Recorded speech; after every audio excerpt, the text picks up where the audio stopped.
Okay, now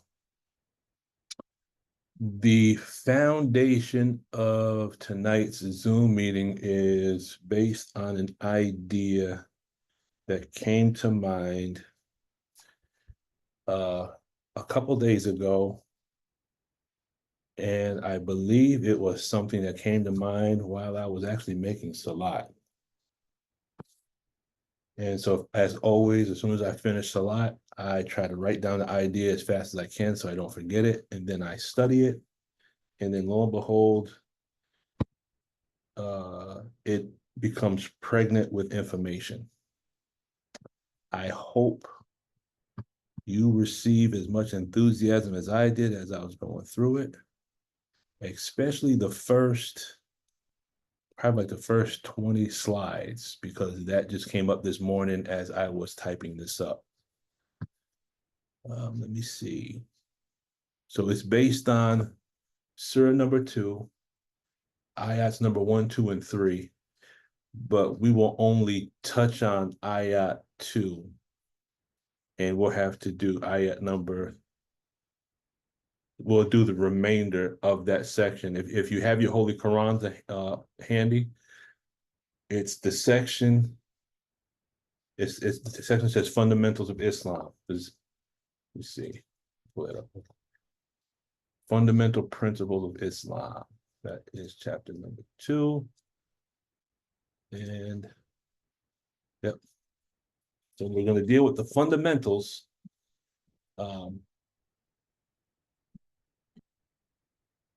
Specifically, we're going to look at the second ayat. As I was reading this ayat, I saw something different, and I said, let me start digging. And as I was digging, by Allah's grace, I was seeing some things. So in Surah number 2, it says, in the name of Allah, the Beneficent, the Merciful. It says, I, Allah, am the best knower. This book, there's no doubt in it, is a guide to those who keep their duty, who believe in the unseen, keep up prayer, and spend out of what we have given them, and who believe in that which has been revealed to thee, and what was revealed before thee, and the hereafter they are sure. These are on a right course from their Lord, and these it is that are successful. Now, what we will do tonight with the help of Allah is break down ayat number 2 and ayat number 3 and see if we can marry this with the text,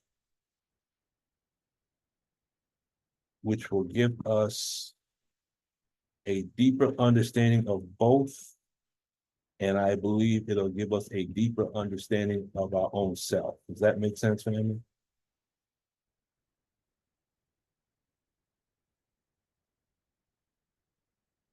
I'm in the quiet room again.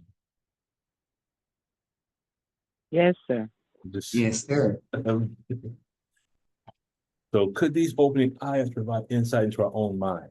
So we're gonna go through the Arabic, we're gonna marry this with the text, and we're gonna learn something new about ourselves if we haven't already figured it out yet. So now we're gonna start with some questions, some what ifs. One thing Brother Hubbard asked, he had made statements about is these what if questions.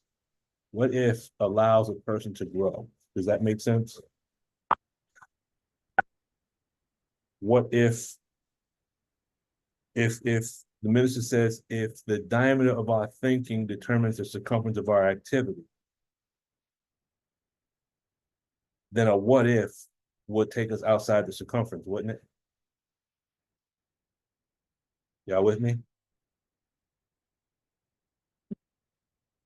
Yes, sir. Yes, sir. It's gonna be like pulling teeth tonight. You hear me? What if allows us to go outside of what we know, what we're comfortable with, and have new thoughts, new cognitions. And if we go outside our circumference, then what are we doing to the diameter of our thinking? Increase it. And if we increase the diameter, what automatically happens to the circumference? It gets bigger. It has to. It has to get bigger. I'm trying to see if he said anything about the what if. If not, we'll just keep it moving. Okay. Let's see, did he say anything about what if? Okay, I just found out. So now, if we look at ayat number 2, where it says this book, there's no doubt in it. What if the book could represent our mind? Like when Jabril said to Prophet Muhammad, peace be upon him, when he said Iqra, right? Read. Mhm. There was no book at that time, correct? Correct. Okay. So what if the angel Jabril was telling him to read his book, meaning what Allah had written in him? So everyone kind of follow that? Yes, sir. Yes, sir. The next question becomes, if you're the one that's reading this ayah, could this book be speaking to the person holding the Quran? And is it possible that Allah could be talking about you individually or your potential? This book, are each one of us a book? Yes, sir. Okay. Could our analytical mind, could our time track represent a book? Yes. Okay. So then once I asked that question, I said, now, if it's a book that has no doubt, could doubt be synonymous with aberration? Yes.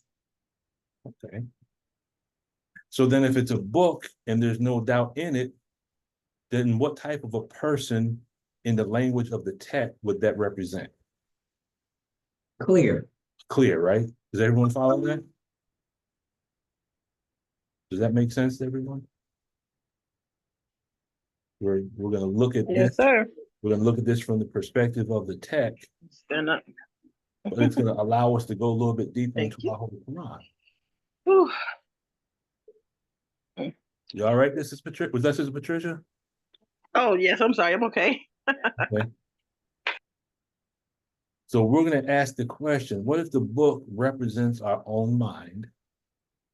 And what if doubt represents the aberration?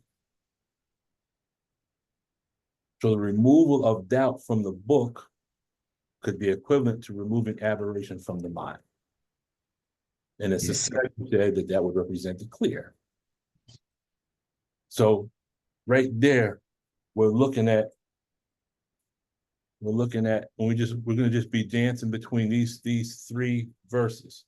So when it says, I, Allah, am the best knower, the minister has taught us that we are the microcosm of the macrocosm, correct? Yes, sir. Yes, sir.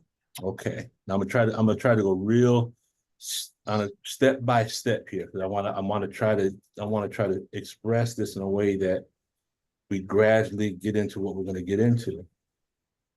So if we are the microcosm of the macrocosm, and the minister said we are the universe in miniature, correct? Yes, sir. Would that mean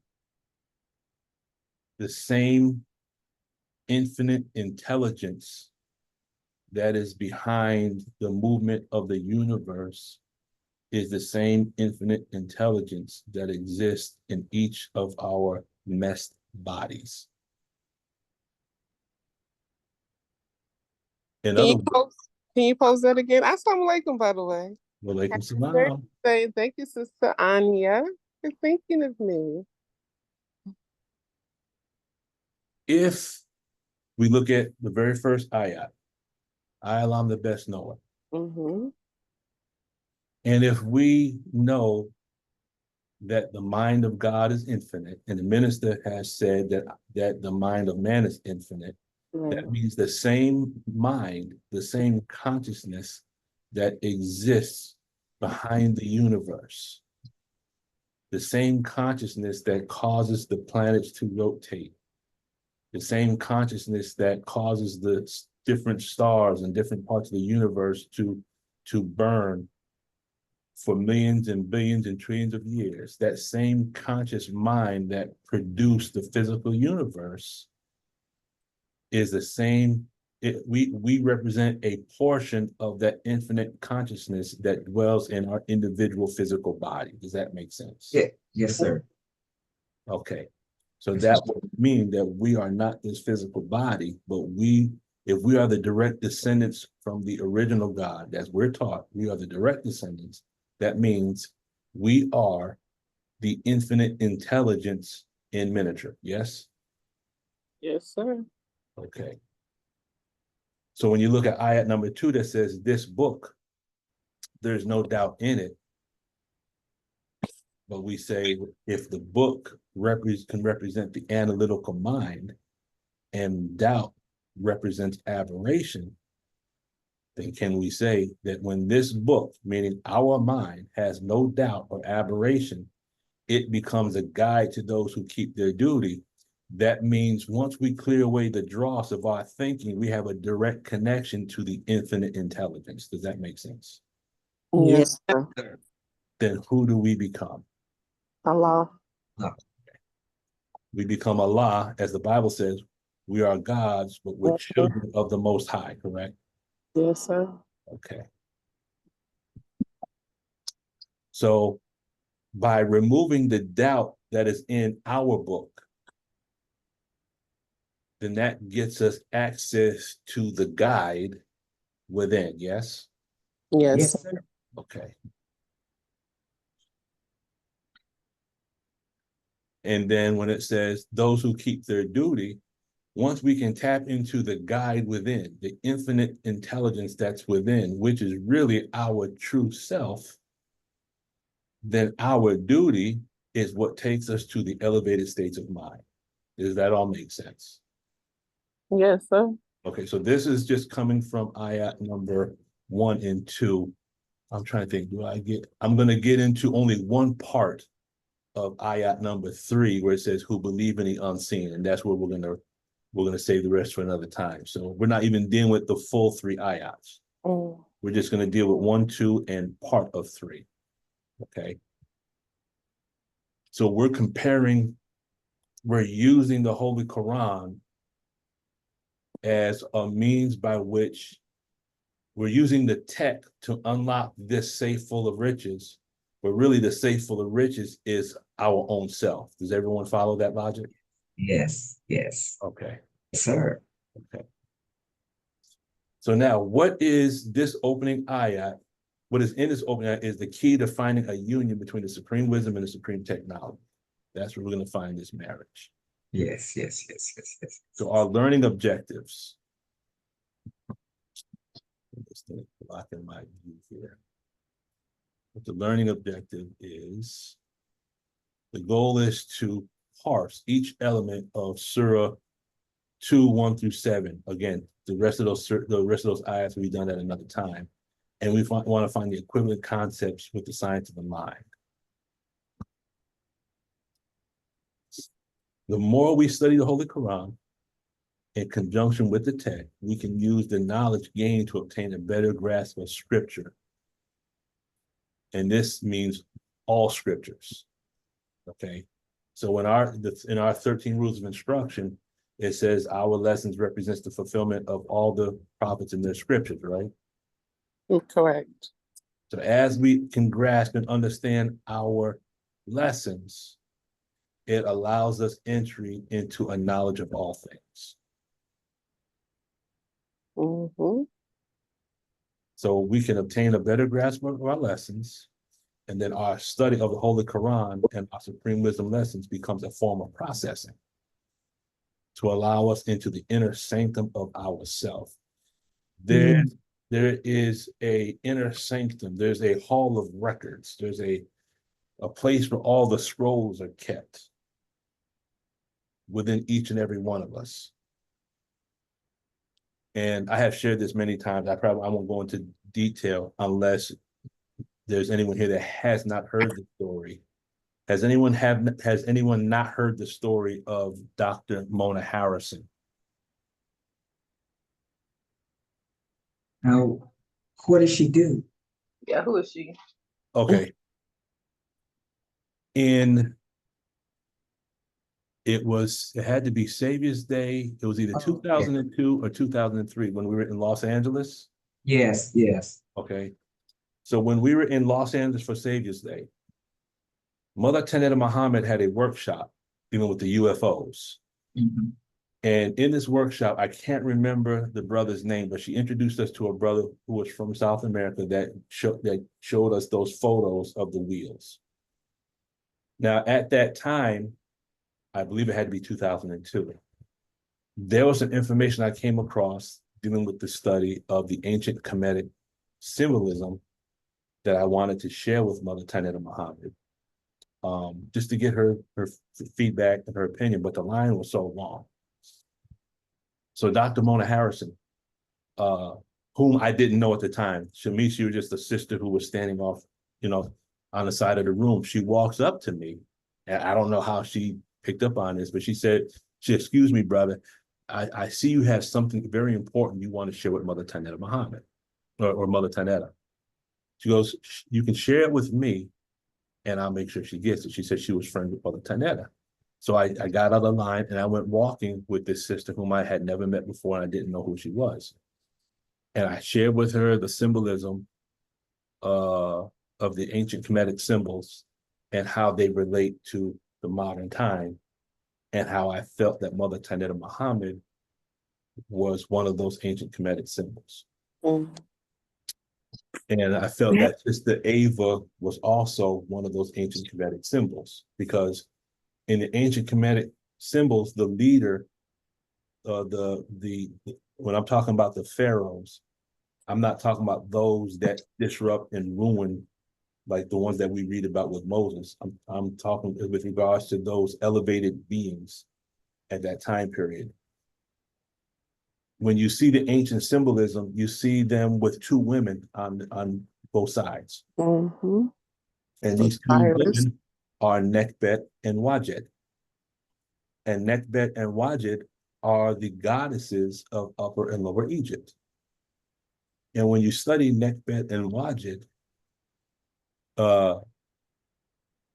their characteristics and how they are described, to me, describe exactly the personalities of Sister Ava and Mother Tanetta Muhammad. So I always look at those two as Nekbet and Wajet in the modern sense. Okay. So I shared that with Dr. Mona Harrison.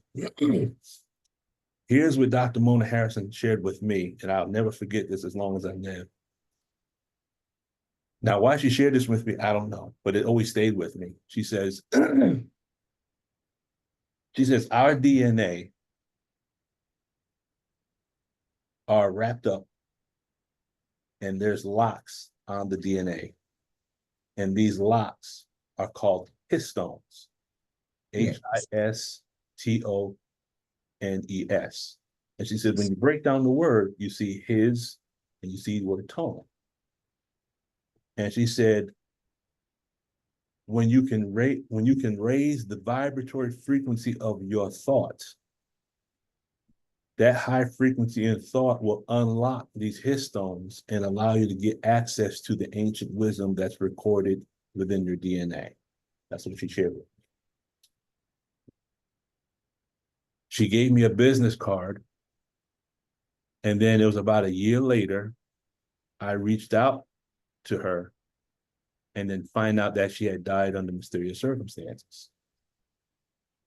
Now, if you Google Final Call newspaper and Dr. Mona Harrison, you'll see that Mother Tanetta Muhammad actually spoke about her in one of her articles of Unveiling the Number 19. And I think there's 2 videos on YouTube, because she goes into the whole science of water. So if you want to research it a little bit further, there are a couple of videos on YouTube. Dr. Mona Harrison, and she's spoken of in the Final Call newspaper under unveiling the number 19. Now I say all that to say this. If the Holy Quran was a book that came from the being or the ikra of the prophet, and if we look at the fact that the Holy Quran was revealed over what time period? How many years? 23. 23 years, right? Sister Angela, isn't Closing the Gap a compilation of 23 years of interviews? Absolutely. Okay, so it's almost like the Quran of the minister. When I say Quran, the word, the Quran, it means a collection of writings. It's the interviews. It's from the heart and mind of the minister, correct? Yes? Yes, sir. Okay. What book or books do each one of you have that has to be written that the rest of the world is waiting to read to bring thousands or tens of thousands of people to the next level of our consciousness? What has Allah placed in each and every one of us? Does that make sense? Yes, Yes, sir. I sir. feel like I heard that story before about the lady that she met. Say again? I feel like I heard that story before when you were enlightened. I've shared it a couple times. I've shared it a couple Okay, yes, times. sir. Okay. Didn't she?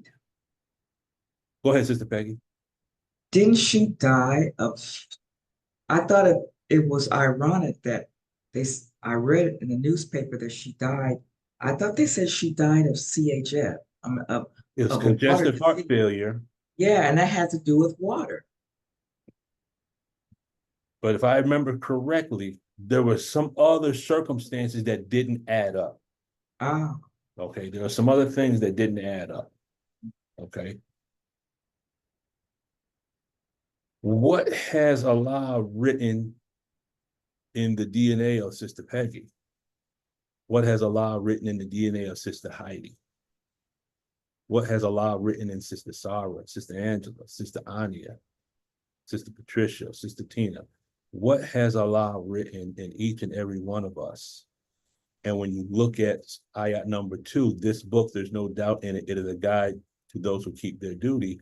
If we can open up these locks within ourselves, then we can gain access to the scrolls, the ancient wisdom that's recorded therein, correct? Y'all with me? yes, sir. But Yes, we sir. can't access the books unless we raise the frequency via our thought so we can unlock the scrolls, right?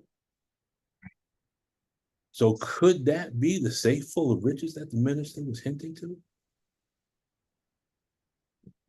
Could each one of us have our own safe full of riches?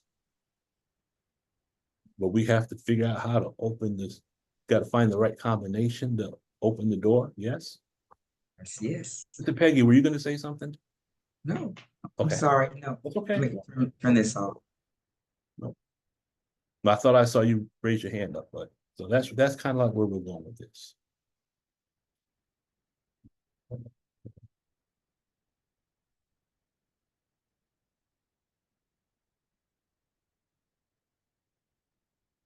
Is your mind a safe full of riches?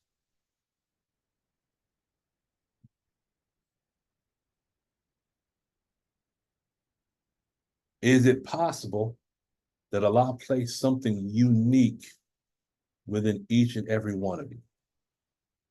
And when we say unique, we're saying that, and this is coming from the words of Sister Ava. She had said, and I'm paraphrasing, she said, every one of us has our own fingerprint, correct? She said that every one of us has our own voice print. Mm-hmm. Each one of us has something to manifest that no other person on the planet can manifest except us. Yes, sir. Because no two people, unless you're identical twins, no two people have the same DNA, correct? Right. So Right. each one of us has a different message. Each one of us has our own individual book. And we have to learn how to open that book. And the tech is the tool that's used to remove the seals from the book. Could we say that? Yes, sir. Could we say that we're sealed up Right. with our aberrated mind? Absolutely. So the reactive mind could be a seal. Our trauma could be seals. We know in Revelation chapter 5 that there was one that took the book from the one on the throne and had the ability to open the book and loose the seals, correct? Yes, sir. Okay. It didn't say loose the seals and open the book. It said open the book and loose the seals. That means the seals weren't on the book, the seals were in the book, correct? Mm-hmm. So it's almost like if the reactive mind is our limbic system and our reactive mind is our nervous system, that means that in the language of the tech, the thetan lives inside a mesh body that has seals. And that sealed thetan is called an interbulated thetan, correct? Right. That is in theta, correct? Mm-hmm. That means the wisdom of the thetan, which is the same wisdom as the universe, which is infinite, cannot be manifested until the seals are lifted. Does that make sense? Yes, sir. So clearing, we could say, is equivalent to removing the seals, yes? Can do. Okay. Now, this part, I had no idea that I was even going to go in this direction. So this is where it kind of took a life of its own. Somehow we got into processing. Go ahead, Sister Patricia. Assalamu alaikum, sir. Walaikum salam. Um, now, when you sit there and said about the seal, in order enough to break the seal, you have to be in clear, correct? I'm saying that I'm making a comparison. Uh-huh. Mhm. So, and you said that in order enough to, we're talking about the book, Mhm. or enough to be able to leave a book, your mind, you have to be in clear because when you, okay, so when you go back in time of the ones that we did read upon or the book was revealed, Mhm. and Dianetics doesn't go back that far. So that's when we go back into the word of God, the Islam, and how when they used it, because before it was Dianetics, it was Islam. Mhm. So they had to take the word, cipher it, and clear themselves because they didn't have the technology back in time. They did, but they didn't as we doing now. So you're saying that by us, I'm trying to get this right. By us, if we don't clear out the aberration that we're going to have upon us, then no one would know who we were once our life, come to an end. I'm trying to understand when you say in the book, because I'm looking in the footnotes and I'm reading the in the ayah about it, and I'm trying to understand how you putting it together with Okay. Okay.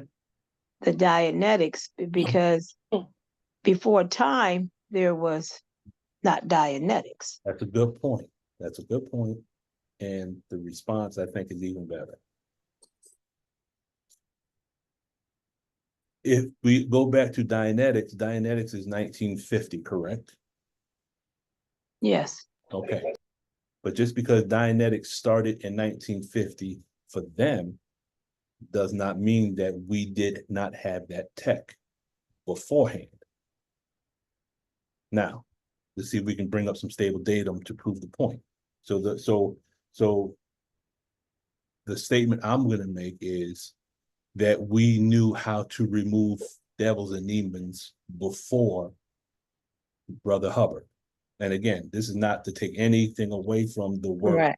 that he did, but he himself stated, and I want to say it's page 497 of The Creation of Human Ability. He says the source of his study, the source of his information comes from the Asiatics. And the Asiatics are who? Us. That's us. Right. Now, let's see if we can use the minister's words to bear witness to the fact that we had that tech before L. Ron Hubbard. Okay, now we go to closing the gap. If we go to page 28, it says this, it says,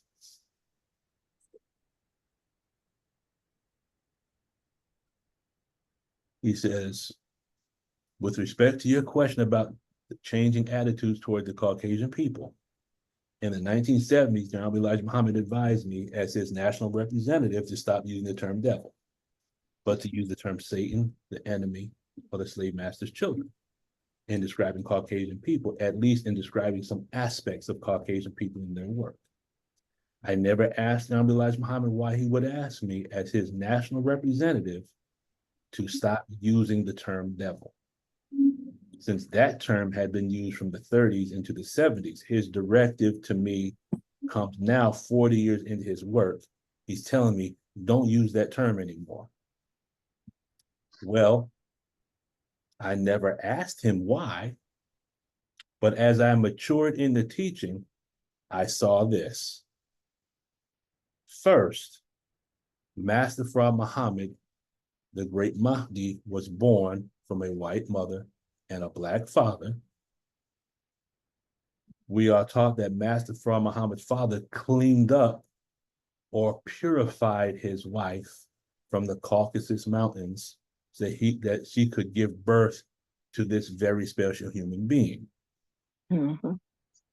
What means and methods did he use to accomplish the cleaning up, or as the Bible puts it, the casting out of 7 devils? Yes. Did he alter the nature of the human being, or did he destroy the inclination toward the teaching of Yaqub that was responsible for the making of devil? The Holy Quran teaches us that evil is a bad name after faith. If the mother believed in Allah and submitted her will to do his will, then in her obedience to Allah, how could she be given a nickname or an evil name after faith? So now, if Alfonso went into the Caucasus Mountains and removed 7 devils from Baby G, because Baby G is the name of the mother of Master Fard Muhammad, correct? Y'all with me? Yes, sir. So the question we can ask is, what means and methods did Alfonso use? So L. Ron Hubbard is not the first one to produce a clear. Mm-hmm. It seems to me the first record we have of someone going clear is Baby G. Mm-hmm. In order to purify a womb to produce the Savior. Mm-hmm. So it would almost, if we follow that same logic, that, and again, this is just my humble opinion, that the Savior would have been born possibly without even a reactive mind.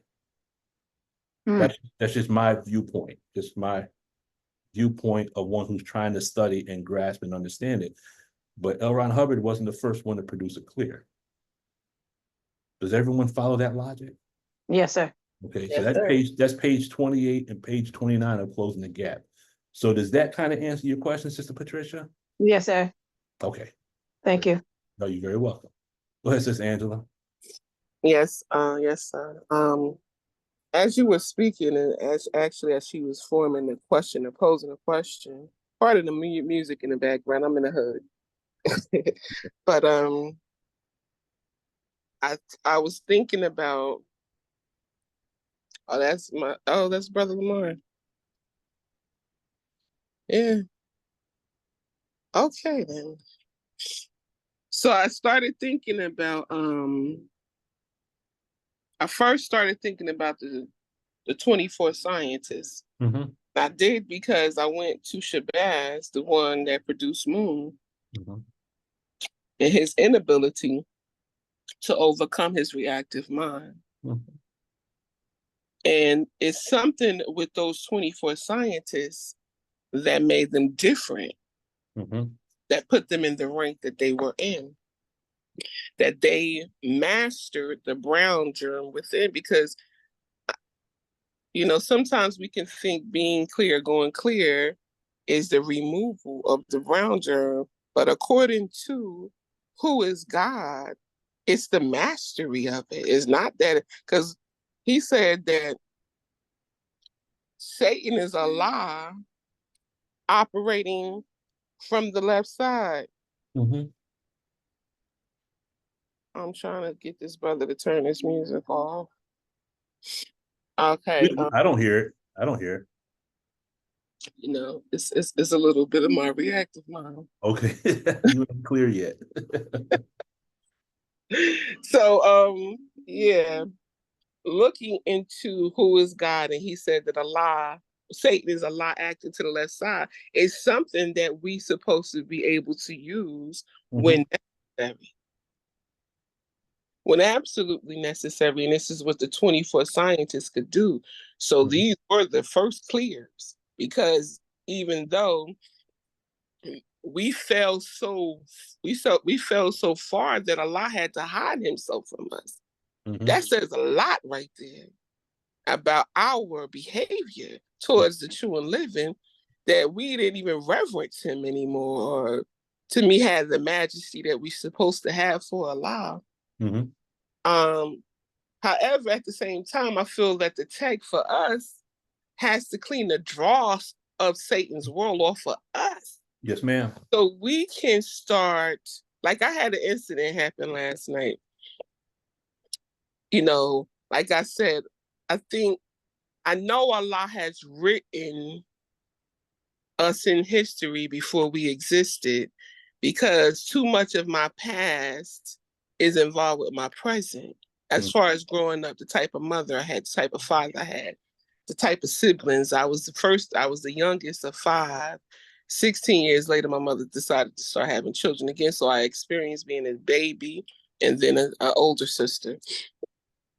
And when we were children, when I was a baby, we always was doing something with candles, telekinesis, maybe from Carrie, watching Carrie, telepathy, trying to make things move. We were these types of children. So I was sitting with my nephews last night, and I said, you know, you can pass and receive thoughts. And of course, being teenagers and male coming from a female, it seems like Boulder Dash.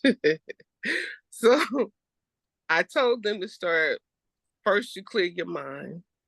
And I gave them instructions like the lady did in the movie with Kevin Bacon. What is that movie? When he was channeling the dead girl, and she tried to The stir of echoes. Stir of echoes, exactly. When the medium was telling him to picture the screen and walk closer. So I did this with my nephew. I said, I want you to think of a color, but I want you to think of it, say it loud in your mind, and then see it on the screen. And I said, you got it? He said, yeah. I said, it's blue. And he almost ran out my room. Right? So as we're cleaning the dross off, because I had a physical reaction to that too. It was heavy. It was heavy to the point that I had to actually lay down and go to sleep for like an hour. So I'm saying all of that in the timing of us receiving the tech. And on page 104 of Closing the Gap, the Honorable Minister Louis Farrakhan says that Allah came to make us equal with those scientists that were clear already, that was able to be around the God, have power, and not get out of pocket. You know what I'm saying? Not be a slave to the reactive mind. That's something that the disciples was unable to do with Jesus. Mhm. So in looking at Sister Patricia's question, I thank Allah for bringing that question up in your mind. It seems that a form of this kind of is natural to us, Mhm. that we went to sleep on, that is being reawakened now, but it has seemed to always be present. That we Mhm. had maybe this 5 times thinking at the Most High Muhammad put it in baby language back then. But that 5 times of thinking is processing. Mhm. That's it. Yes, ma'am. Thank you. Thank you for that, Sister Angela. But you have to understand, if we had not gone to sleep, then the enemy couldn't rule for 6,000 years. Right. So it goes back to the question we asked last week. When a company produces a virus, they also produce the vaccine at the same time. You don't have Right. you don't have a virus without having, you don't have a force without having a counterforce, right? Right. When the COVID thing hit, how the hell y'all get the vaccinations up so fast when it takes all these years Right, to the vaccine? right. Here's the COVID, and then within a year later, you got all these vaccinations. Mhm. Usually it takes anywhere from 5 to 10 years. If you do the search, it takes 5 to 10 years of clinical trials to produce a vaccine that's stable. Y'all had Mhm. it within a year. That don't make sense. So Mhm. I use that example to say that if Allah was to put us to sleep in order to allow someone else to rule, Allah already has something in place to wake us back up at Right. the proper time. Yes, sir. Okay, that makes sense, right? Yes, sir. Absolutely. All right. So the question came to mind about processing, and then I think the thought that came to mind, and this is why it's so important, family, as you're studying, write down the questions that come to your mind, Mm-hmm. because the thought is, are you asking yourself this question, or is somebody else posing the question that they desire for you to study? Does that make sense? Right. Because some of us have the understanding. Let's start with the stable datum. We're told that during a 20-year period that we're going to be taught by the scientists, correct? Yes, sir. Okay. Some of us think we're going to be in a classroom. There's going to be a scientist up at some chalkboard, and there's going to be like a classroom the way it's described in Western education. We're all going to be sitting there at our desk, and there's going to be a scientist at the front. Why would a scientist teach like that if a scientist has the ability to tap into your thinking? Mm. Does everyone kind of follow that? Yes, sir. Absolutely. Yes. So as we're studying, if we turn up, sometimes I might play a little soft. I like acoustical guitar music. I put a little music in the background, but sometimes I like to study in silence so that I Mhm. can hear the questions. And all I'm saying is, what if the questions that are coming up in from our subconscious mind are coming from within our mind? What if those are questions that are being given to us from a remote place? Does that make sense? Yes, sir. Write down those questions. So I say that to say this, that the question of processing came to mind. And then I think I said to myself, is the concept of processing, is it in the Holy Quran? Absolutely. Okay. So let's take this little walk. So first of all, what exactly is processing? So in the dictionary, it was called the Pilot Dictionary. Brother Hubbard says it's a set of questions that are asked or commands that are given by an auditor to help a person find out things about himself or life and to improve his condition. Okay, that's one of the basic statements of processing. Anyone that has taken time to audit knows that there are certain questions you'll ask, and then there's certain things you have to listen for, correct? Yes, sir. So the auditor is posing questions and asking and not listening necessarily with the physical ear, but you're listening with the spiritual ear. You're listening for what the pre-clear is not saying, so you can tap into the core of this event that you're trying to either release or to remove, correct? Yes, sir. Okay. So then the question came to mind, does Allah ask questions in the Holy Quran? And if you want to see a chapter where there's a lot of questions, just read Surah number 55. Which of the bounties of your Lord will you deny, right? One of my favorites. So if Yes, Allah Lord. keeps asking that question over and over again, could we consider that a repeater technique? Yes. Just something to think about. Does Allah give commands in the Holy Quran? Absolutely. Okay. So if processing is a set of questions that are asked or commands are given by an auditor to help a person find out things about him or herself and to improve their condition, and if Allah is posing questions in the Holy Quran and giving commands, then who in this case or instance, who is the auditor and who is the pre-clear? Allah. Allah is the auditor Right. We are the pre-clears. and we're the pre-clear. That means if we look at the Holy Quran with a different viewpoint, then the Holy Quran becomes a system of processing between us and Allah, correct? Yes, sir. He says any process which helps an individual to reason and work and live better is a valid process. I think we just found it. Mm-hmm. So auditing is a very unique form of counseling which helps the individual look at his own existence and improves his ability to confront what he is and where he is.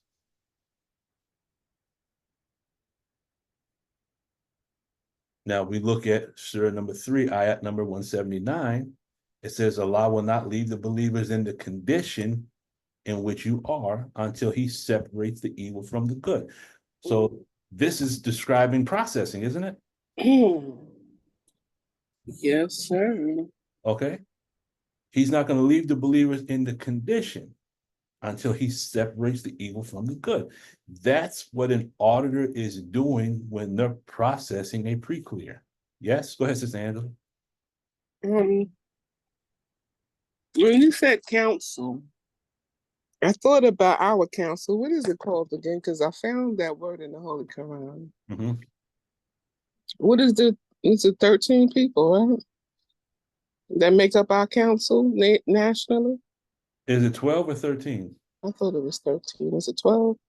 But what's the name of it? It's something council. The Sure, council, right? I think they added that one, brother, Lukman. I think it was 12, but I think it's 13 now. okay.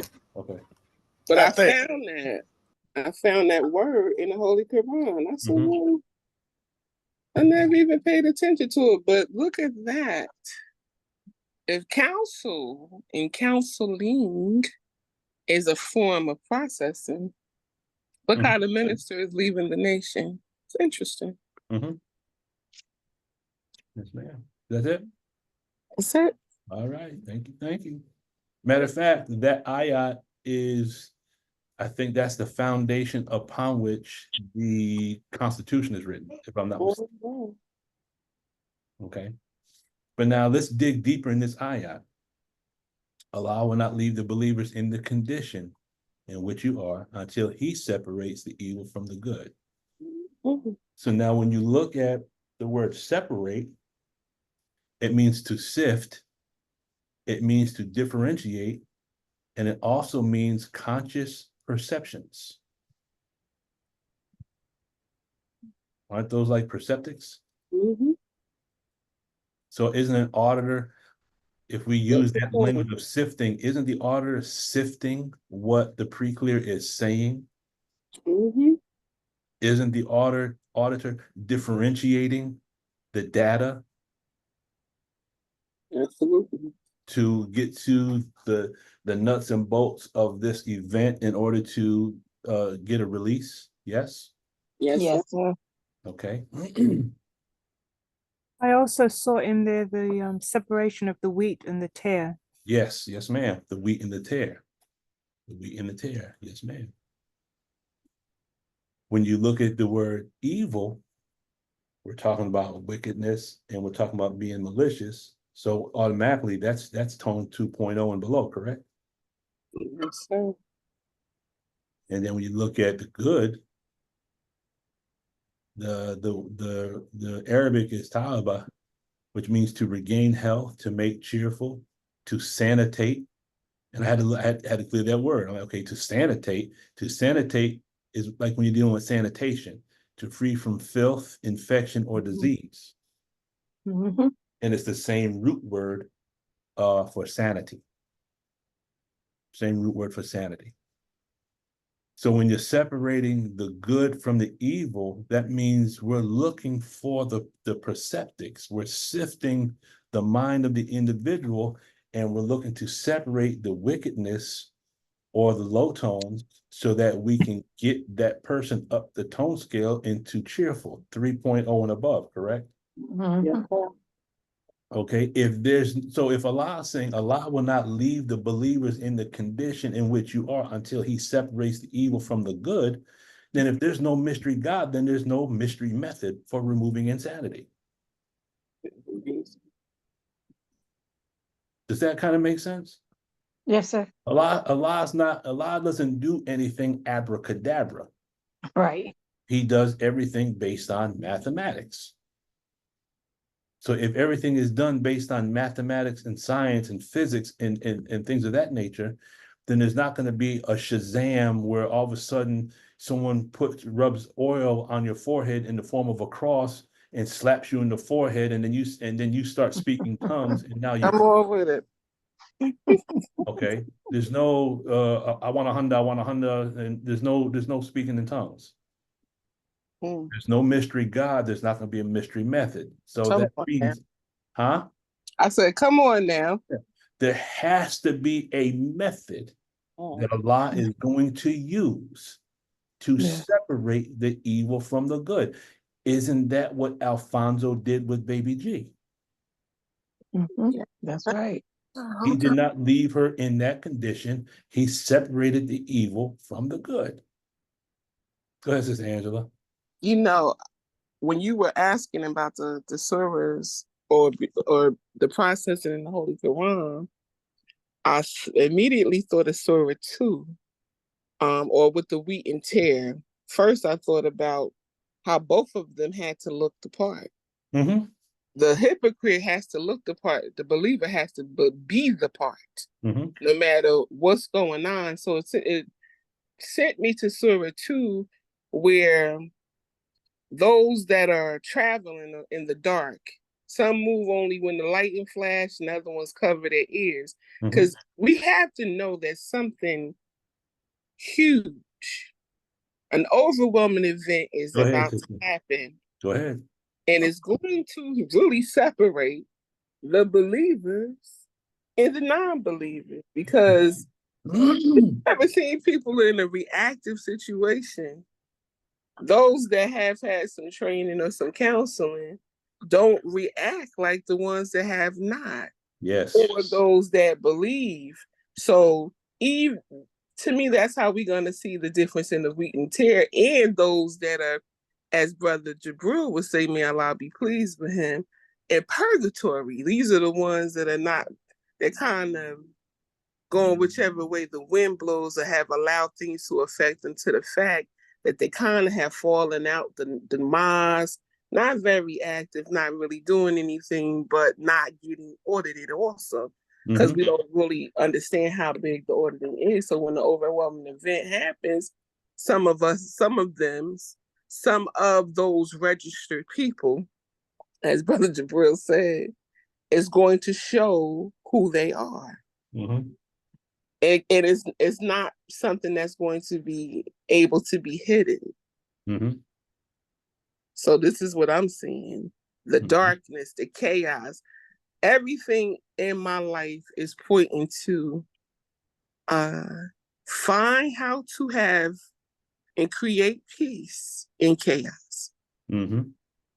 So meditate, even if you don't have time, everything else is going, the music playing else, whatever you see, I'm not over that part yet. I'm still trying to deal with that part right there. The music outside, but I think we all are being pushed to find this peaceful place because of what eventually is to come and is going to reveal who's who and what's what. Mm-hmm. Yes, ma'am. Thank you. Brother Lukman, Go ahead. when I first got audited, I was a little confused on what was first being audited, because until I, started getting into the Dianetics, because I got audited first before I even picked the book up, Dianetics. And when I was reading and studying it, I said, well, why did they then go straight to when I was 7 and 8 years of age? And when you talk about the sanity here, it's like layers, let's start with the last one that you that has started with, and then you keep flipping the layers back to get all the way down to the root, because the word's root is staying root word for sanity. Mm-hmm. And in order enough for me to have that, they had to start with the last, make it the first to get down to the root of it. Mm-hmm. So you had to pull all those different layers off. I don't know if I'm using the right terminology, but to get to what happened to me at 7 or 8 years old. Mm-hmm. And I'm glad, because at the beginning I didn't understand that.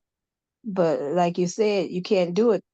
It's not no abracadabra. You just can't wipe everything off. It's a time frame and there's steps. Mm-hmm. Because a person can go into a real deep mental state if you don't properly do it right. Mm-hmm. So I had to learn that for a minute, because I was like, well, why is they talking about something just happened a couple of weeks ago? But now I know. Mm-hmm. If you had a treasure that was buried 6 feet under in the backyard, could you start digging and get to 6 feet under without going through the first foot of soil? Or would you have No, to sir. do all the layers to get to the 6 feet below? That's right. Okay. So you have to start small to see how well can a person move on their time track. Some people can even go into what happened yesterday. Their case can be so occluded they can't get into last week. Right. So we try to get someone into 6 or 7, and they can't get into June or July. So first you gotta find out how well their perceptics are. And that's why when we're first trained on how to audit, one of the first things we're taught is, what did you have for dinner last night?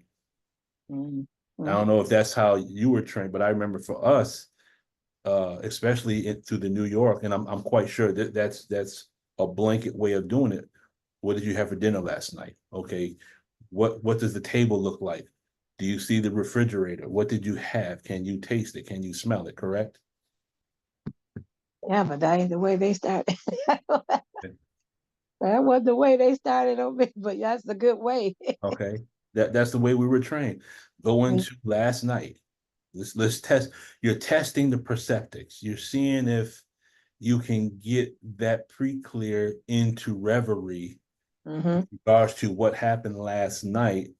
And then if you can pick up perceptics and colors and locations and whatnot, then we say, okay, now that's when you start to go, let's go to a time when. And then the file clerk will do that movement for you, correct?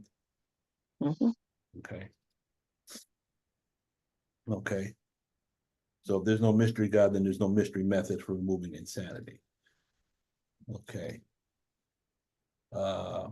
He says auditing is a very unique form of counseling, which helps the individual look at his. Am I going backwards here?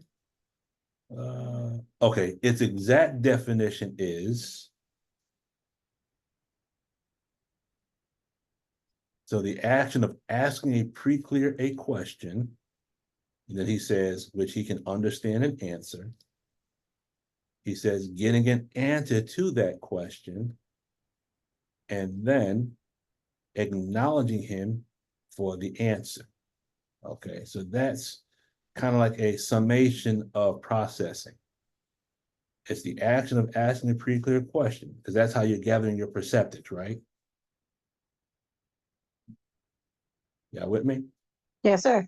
Okay, but now that pre-clear has to understand. That's why you always show the video. You try to show that the videos beforehand. So when you're posing certain questions, the pre-clear kind of has a basic understanding of what you're asking for. And then you get an answer to that question, and then you're acknowledging him for the answer. So acknowledging him for the answer, it takes on more significance when you study what's called the communication cycle. Okay, source point, distance, receipt point, then it has to be duplicatable. Okay, that's the cycle of communication. So in other words, Allah is the one who responds to prayer, correct? Yes, sir. So when we're praying, our prayer is we could say if we look at it through the lens of the tech, our salat 5 times a day is like being processed 5 times a day. Does that make sense?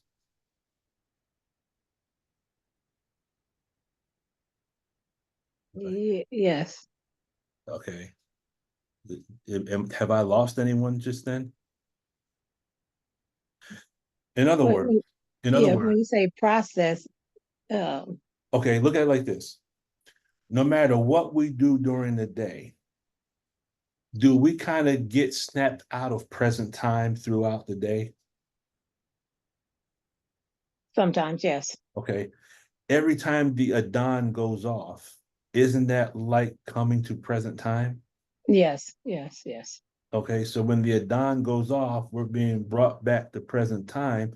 So when we're making our salat, we should be in present time, correct? Right, right. Okay. And then sometimes, even while we make salat, our mind wanders and we forget the prayer and we forget how many rak'ahs we've already made. And so that happens to all of us, right? Hmm. That's why we say, "A'udhu billahi Yes, minash sir. shaitanir rajim." We say, "I seek refuge in Allah from the accursed Satan." And the minister says, we make that statement, but we're in a room by ourselves. Bear What are we talking about? Yes, sir. So our prayer 5 times a day is 5 times out of the day when we're snapped out of things that keep us stuck in certain events. So look at Salatul Fajr. What's the monster you got to fight with at 5 o'clock in the morning? That's the sleep monster. Sleep God. That's the sleep god. Now, if you're at work, you might not be able to make Salatul Zuhr. But when you understand that there's ways of making prayers up, you can do Salatul Zuhr and Salatul Asr together in the afternoon.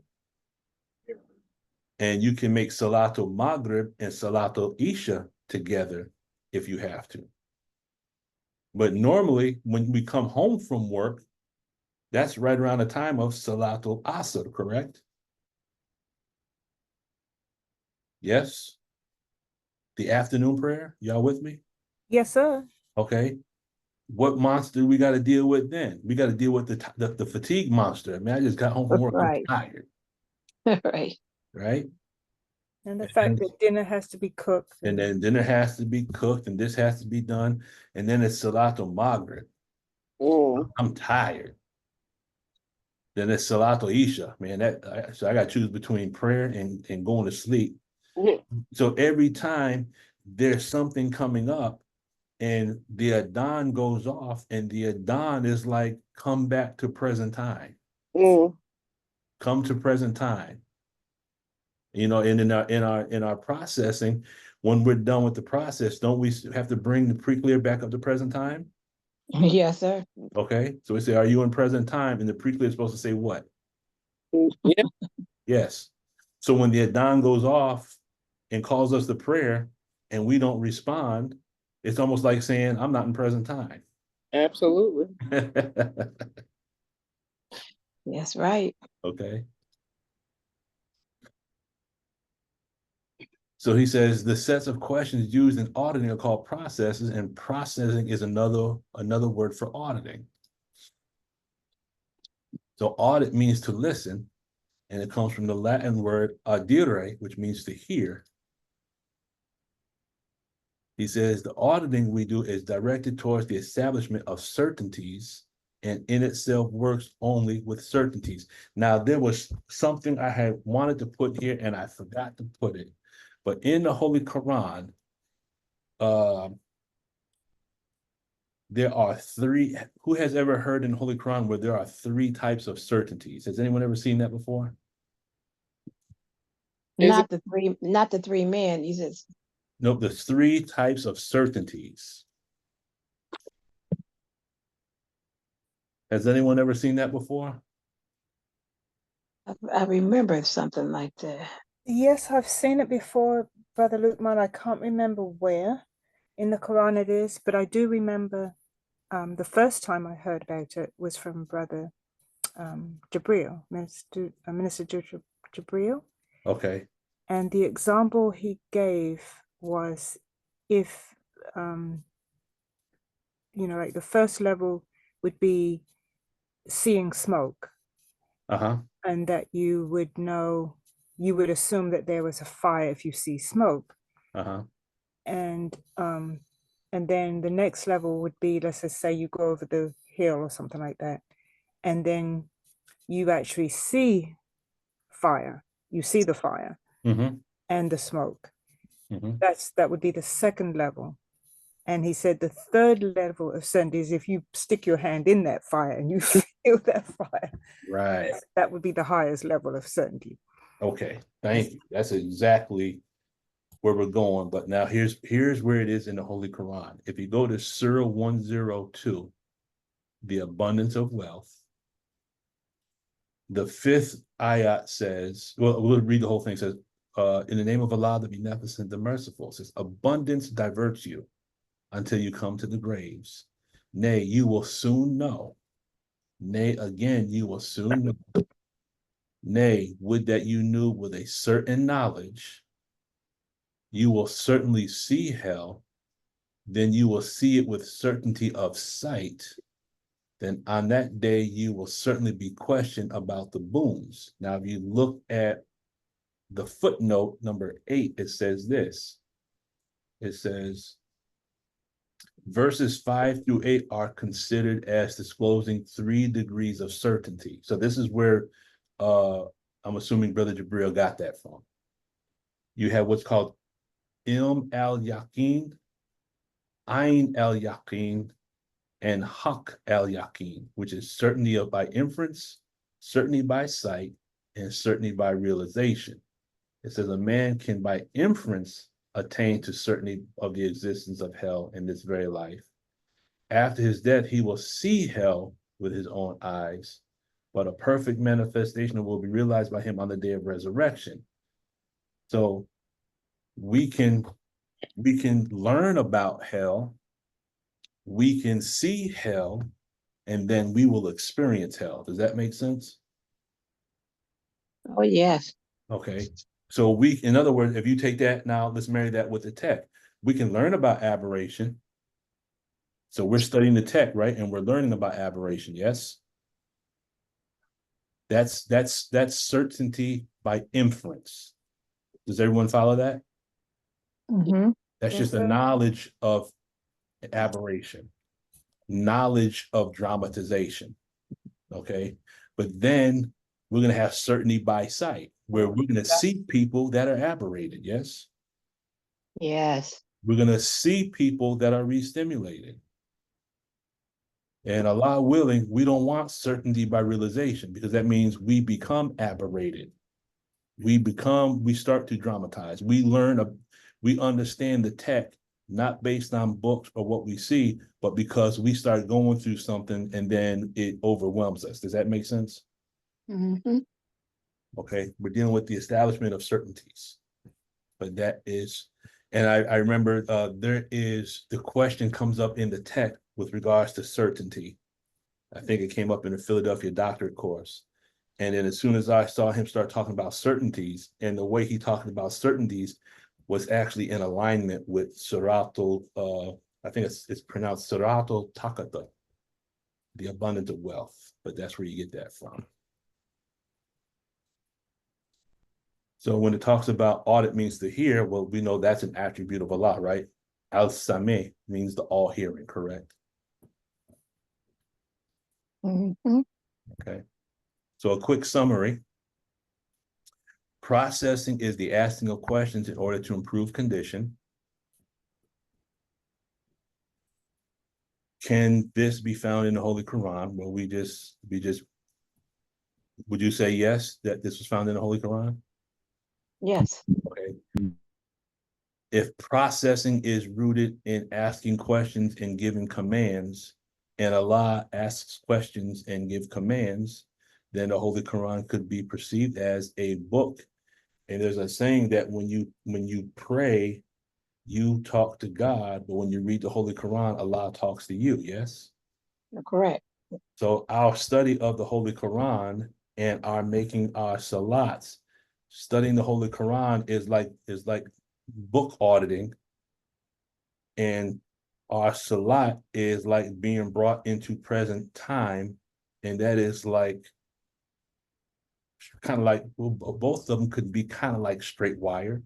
But when you understand light processing and heavy processing, we can say that prayer and study, we can see those two through the lens of the tech, correct? Mhm. It's just that we're the pre-clear and Allah's the auditor.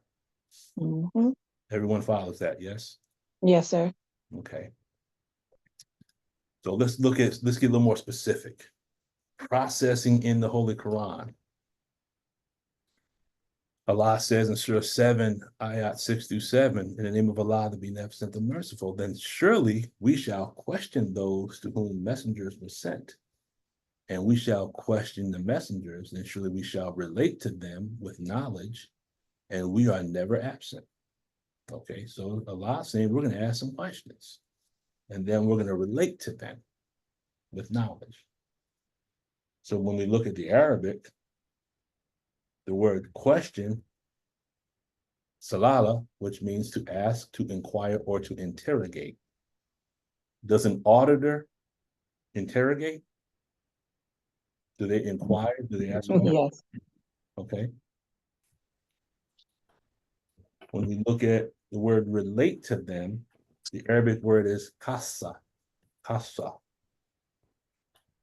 Kasa atharahu means to follow someone's track. Now, this is coming from an Arabic dictionary. Isn't that kind of like similar to going down someone's time track? Mhm. Yes, sir. And then that pre-clear, and the actual meaning of the word kasa means to tell accurately or to relate exactly. Isn't that what the pre-clear does when they go to the beginning or begin at the beginning and recount it? Isn't that what they're doing? Yes, They're sir. relating to them the events. Then when you get to the end, what do? You go back to the beginning, you go over it again, and then you pick up the additional data, right? Mm-hmm. You're finding more data, so you're becoming more accurate and you're becoming more exact, yes? Yes, Yes. sir. Okay. So based on the Arabic, this could be saying that individuals will be questioned with regards to someone's track. Does everyone follow that? Mm-hmm. Yes, sir. Can we see that ayat as a way of giving us an aspect of processing? Absolutely. Yes, no? Yes. Yes, sir. Okay. Then it says, so by thy Lord, we shall question them all as to what they did. Therefore, declare openly what thou art commanded and turn away from the polytheist.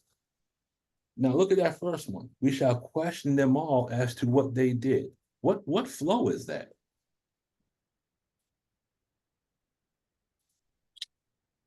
Remember the four flows?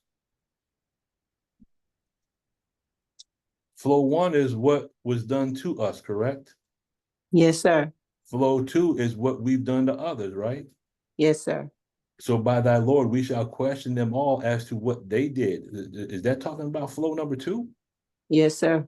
And then it says, now therefore declare openly, which thou art commanded, and turn away from the polytheist. So declare, so it's like declare what you've done and then just turn away from it. Right. Brother Lukman, Yes, ma'am. that can be flow 0 as well. Yes, ma'am. As to what you did to yourself. Because flow 0, yes, sir. Yes, it can. Thank you for picking that up. So when you look Yes. at it, it could be what we've done to other people, or it could be, but you know what, when you really look at this, Right. it could be 3 too, because as to what they did. So what we could have done is we could have just observed what was happening between two people. Declare openly what thou art commanded. Okay, so now when we're doing this processing, what do we have to do? We have to declare, like Sister Naira said, when you look at the 4 flows, these are like 4 devils. Devil number 1 is what was done to us. Devil number 2 is what we did to other people.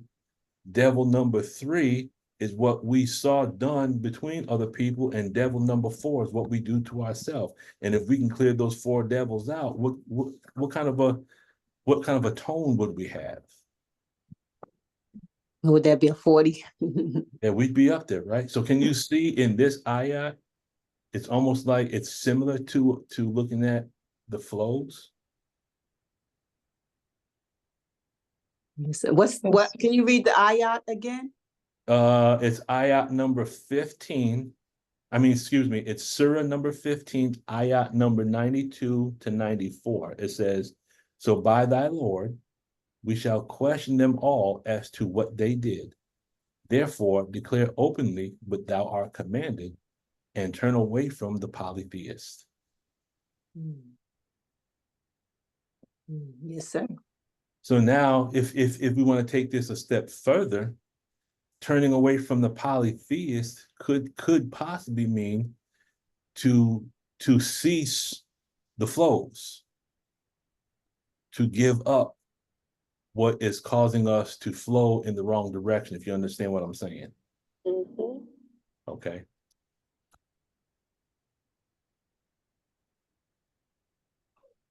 Surah number 18, ayat number 19, it says, and thus did we rouse them that they might question each other. A speaker from among them said, how long have you tarried? So now when we look at this word rouse, it means to awaken, to send forth, to dispatch, or to send. Well, did not the minister teach that God will send forth saviors?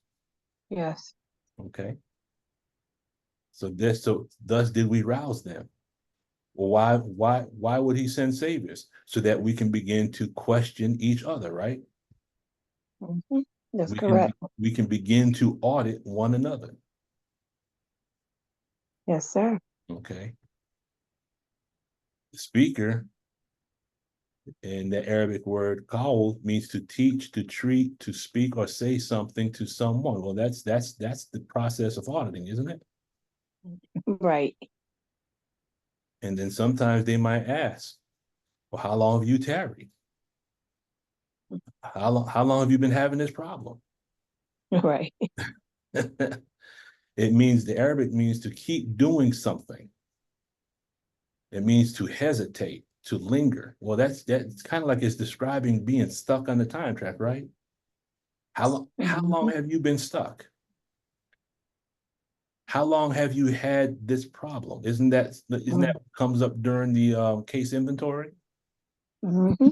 Okay. So can you see how this ayat, we can kind of use this as far as processing? It might give us it might give us a little understanding of processing, yes or no? Yes, it is. Okay. Okay, here's where we're going to land this plane. So when we're looking at surah number 2, which is the root of what we're dealing with, we're going to look at this book. There's no doubt in it is a guide to those who keep their duty. And we're saying the book, if we look at the book as representing the mind, this book, in doubt, we show that doubt can indicate aberration, correct? Yes, sir. Yes, sir. So the book that has no doubt is like the mind that has no aberration. And when the mind has no aberration and we're at a state of clear, then our mind becomes a guide to those who keep their duty. That means the same information that is at the center of the universe in one some people will call cosmological consciousness or infinite intelligence, then we begin to access the infinite wisdom of the universe if we can get past our own aberrated mind, correct? Yes. Okay. So when we look at the word al-kitab, or the book, could the analytical mind, the standard memory banks, could that be our kitab? Yes. Does that seem like an interesting question? Yes, sir. Okay. Our analytical mind, our standard memory banks, could be Be the our book, own individual kitab, which is a book. which is a book. So the word kitab, it means book, it means a system of writing, but it also means things that are gathered together, information that's gathered Mhm. together. To collect together, it means a system of writing. So when we look at the standard memory bank, could the standard memory bank be a writing in the form of pictures?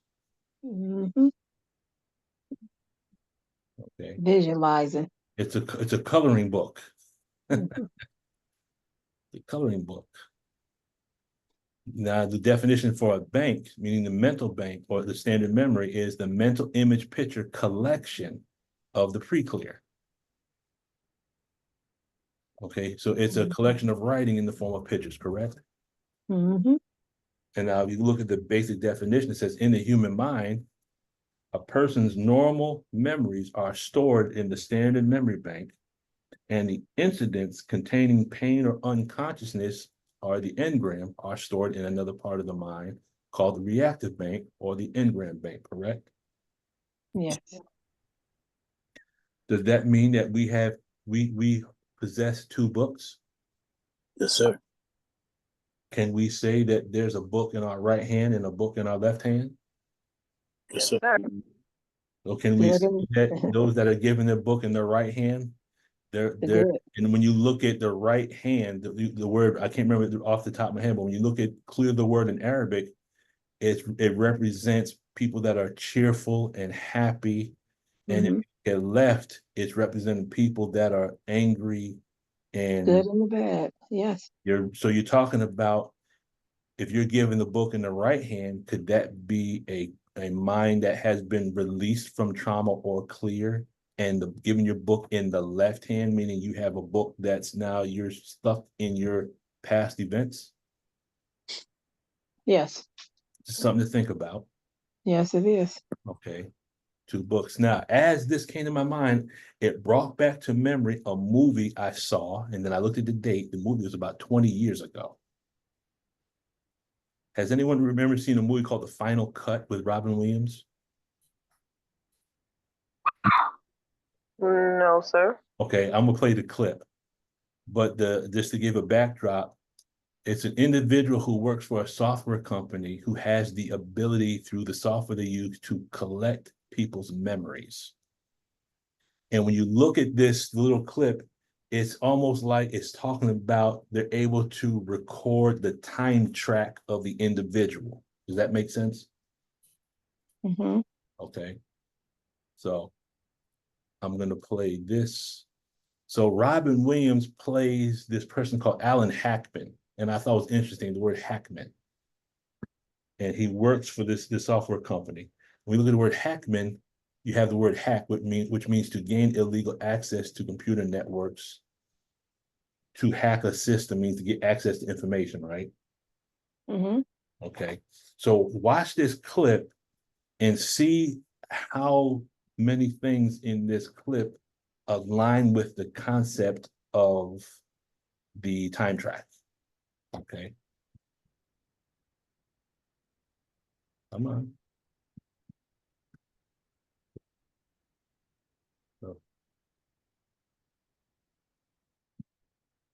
Okay, are you playing around?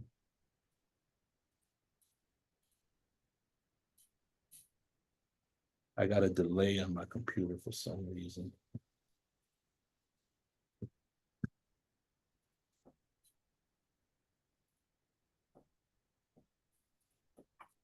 Why is my computer delayed?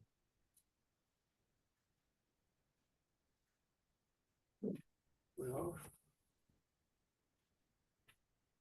Okay, let me go forward. If not, I'll just do it right from the jump.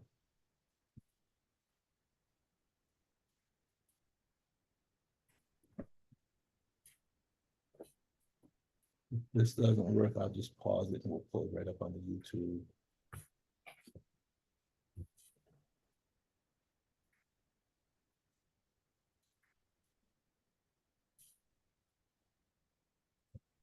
Pause, please.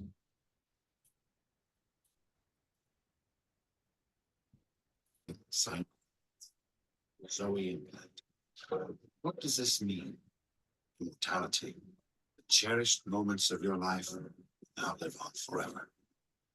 With the Zoe implant, all that you see with your eyes, all that you hear with your ears, will be preserved so that it can be experienced by loved ones who leave behind. And that's what great memories are made of. Zoe implant. For offering yours. What are people's lives like? Do they make any sense? It all seems so nice and so random. Login user, Alan Hartman, password confirmed. Receiving Zoe implant footage, Daniel Monroe. Sorting 657,000 live hours. I heard you were the best. I've seen memories where the cutters were careless. They had no respect for the dead. The dead mean nothing to me, Mrs. Ernst. I took this project because I respected them. My husband was a great man, Mr. Hackman. He deserves to be remembered as a great man. Deletion confirmed. It's a strange profession you have, isn't it, Alan? Take people's lives and make lies out of them. What about all the bits in between? In the dark recesses of another man's life. With this new project, I found something important. Finds a memory worth living for. I do have something that I need, though. What could I possibly handle you most? And the secret Files to be deleted. that you can never One memory, one single incident has made me who I am. be erased. I only got a chance to find out the truth. You come to die for this. You can fix what my daddy can remember. You'll forget. We'll make sure you don't.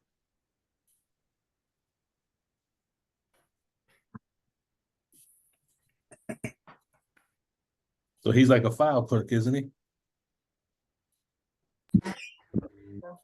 Yes, sir. He's like a file clerk. He has the ability to delete memories. And he said one memory has defined who he was, right? Hmm. Isn't that kind of the same thing for each one of us? Right. One memory has defined us. So interesting movie. I'm gonna go back and watch it again. I haven't seen it in probably 20 years. I'm gonna go back and watch it again. And then as Sis Angela says, in a new unit of time. And see what I can see this time. Because in 2004, I wasn't studying the text. So I didn't see it. Right. Lens You can of see in a paramedic. different light. Definitely. Okay. Let's see. Do we have? Of course, you can be excused. This will be uploaded by Allah's grace to the YouTube channel. Before we move forward, let me give the greetings to Sister Charlotte. Assalamu alaikum. Wa alaikum salam. How are you, Sister Charlotte? I'm doing well. That brought back a memory. I remember seeing part of that movie, but it didn't make sense to me. And the person that recommended, I started laughing because I remember looking at them kind of side eye. I'm like, why are you wanting me to look at this type of movie? And I'm thinking it was some voodoo madness or something back then. So I didn't watch the whole movie. So now you can look at it through the lens of the tech now and see something totally different. Absolutely, absolutely. Okay. Assalamu alaikum again, Sister Kenya. Walaikum salam. How you doing? Doing fine, doing fine. Yes, sir. Brother Scott, keep chewing your ear off. Yes, sir. I just had got off with him when I logged in. Oh God, I love that's my brother. I love him. Yes, sir. And Terry Muhammad. Now, this is not a name I'm familiar with, so if you could introduce yourself to us so we know who you are. Terry Muhammad, going once, going twice. If you can, come off mute. Okay, Terry Muhammad, I have a rule. I don't want to do it. I'm asking you, please introduce yourself so we can meet you. I hate to delete people from the meeting. Or maybe they could put, if they're not able to come off mute, maybe they could put something in the chat. Yeah, just put something in the chat just to kind of let us know who you are and introduce yourself to us, because this is a new name. This is a new name to the group. Okay. I'll let it stay this time. Typically, what I do is if people don't respond, I just, the same way we do at the mosque, you just kind of escort them out, correct? She was an invite. She was an invite? Yes, Okay, who invited her? I sent her the link. All right, praise be to Allah. That's good enough for me. That's good enough for me. Assalamu alaikum. That voice sounds familiar. And I know it's not Sister Angela. That's the world famous brother Lamar. Praise be to Allah. Yes, sir. I'm listening. How you doing, brother? Doing fine by the grace. Were you the one blasting your music earlier? Nah, I had got asked the brother to move, you know what I mean? So he was respectfully, Okay. Move. Okay. That's how we do things, respectfully. All right. All right, yes, sir. Luke, man, you got my email, right? I'm sure I do, brother. Hit me off real quick. What is it? Shah3260 at Gmail. Okay. 230. Got it. I'll add you back. It's SHAH. Okay. Yep. Yes, I would like to this recording. Okay.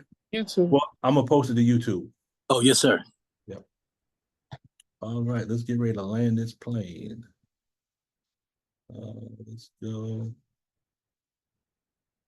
Come on now. Okay, so now doubt and aberration. Is doubt the same as aberration? Okay, if our mind can be a book, so could doubt be the same as an implant, a needle in the brain, or aberration?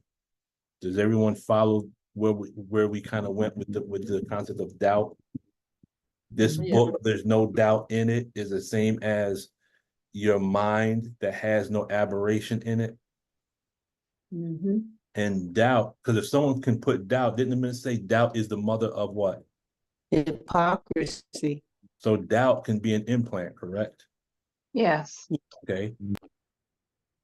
The word doubt in Arabic is raiba, which means to disquiet, to alarm, to fill with suspicion, to make uneasy, to be uncertain, and to waver. So have you ever experienced having a great idea and then you shared it with someone and they have you start to doubt your idea and then you never manifested it into reality? Mm-hmm. Yes. Okay, so they implanted doubt, right? Mm-hmm. So would that be the same? So did they come in the guise of a nurse that stuck a needle in your brain? Mm-hmm. Does that make sense, family? Yes. Sure. See, sometimes in our circle of people, we have the four laborers. The four laborers weren't just on Patmos. We can have laborers around us, meaning we could have a doctor, a minister, a nurse, and a cremator just in our family. Does everyone Yeah, personality types. Okay. personality types? Patmos can be our own neighborhood. It can be our own home. It could be where we work at. You know. So when you look at the word doubt and all the words that are derivatives of the Arabic word raiba, this is all describing low tones, correct? Yes, sir. Okay. So if you look in Dianetics book 1, here's where we marry the wisdom with the text. It says on page 370, it says the child was already as an aberree turned very thoroughly against the parent, whether his analyzer knows all or not, and the most uncertain and unlovely conduct may result from further hiding the evidence. So can we say that someone stuck a needle in the brain of this child? Absolutely. Okay. So there was things that our parents did or failed to do in our childhood. And when you look at the chapter that talks about contagion of aberration, he talks about how the father can be aberrated and re-stimulate the mother or vice versa. Now you have parents that are re-stimulated and aberrated. And what do? They pass the aberrations down to their children. Mm-hmm. And so English lesson C1 says, well, why does he fear now that he's a grown man? Because he was taught to eat the wrong food when he was a child, right? Mm-hmm. That's right. So why are we acting crazy as adults? Because our parents, and they weren't even aware that they were doing it, they fed us the wrong emotional food or mental food as children. But see, they're not to blame because they were bit by the same snake that has bitten our ancestors for all these years, correct? Yes. That now we represent the generation. If we follow the minister's instructions, we represent the generation that can turn this whole thing around now. Okay. Science and Survival, page 182, it says the second category would be the punishment drive. He says, here the individual uses alarm, threats, and the general promise of pain unless compliance is given by the others around him. This area extends from 2.0 to around 1.3. This is that 1.1 Karen syndrome we spoke about a couple of weeks ago, right? Mm-hmm. Okay. So this alarm that people cause, this is Raiba. On page 31, he says, for instance, as in the case of a manic engram, the individual appears to be happy at first glance, even says so repeatedly, but further inspection demonstrates that this person is very shy, that he gives presents to buy people off, that he is given to suspicion and hurtful lies about people.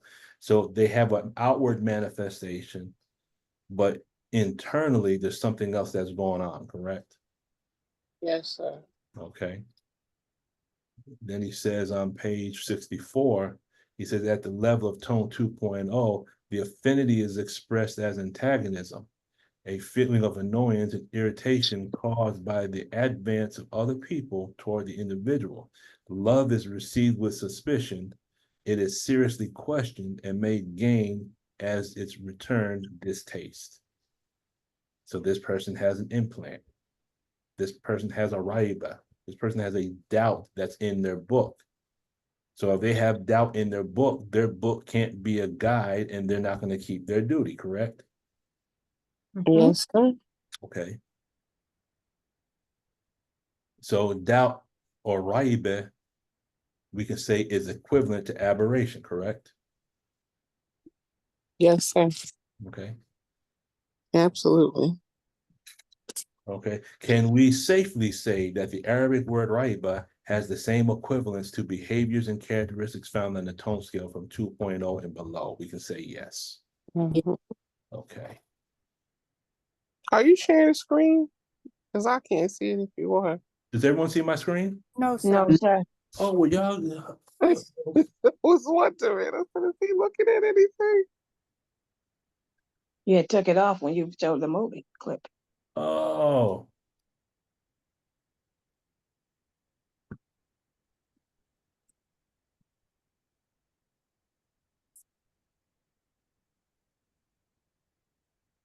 I think that's when I was having these technical difficulties here. Right now, my computer is moving slow, and that is not normal.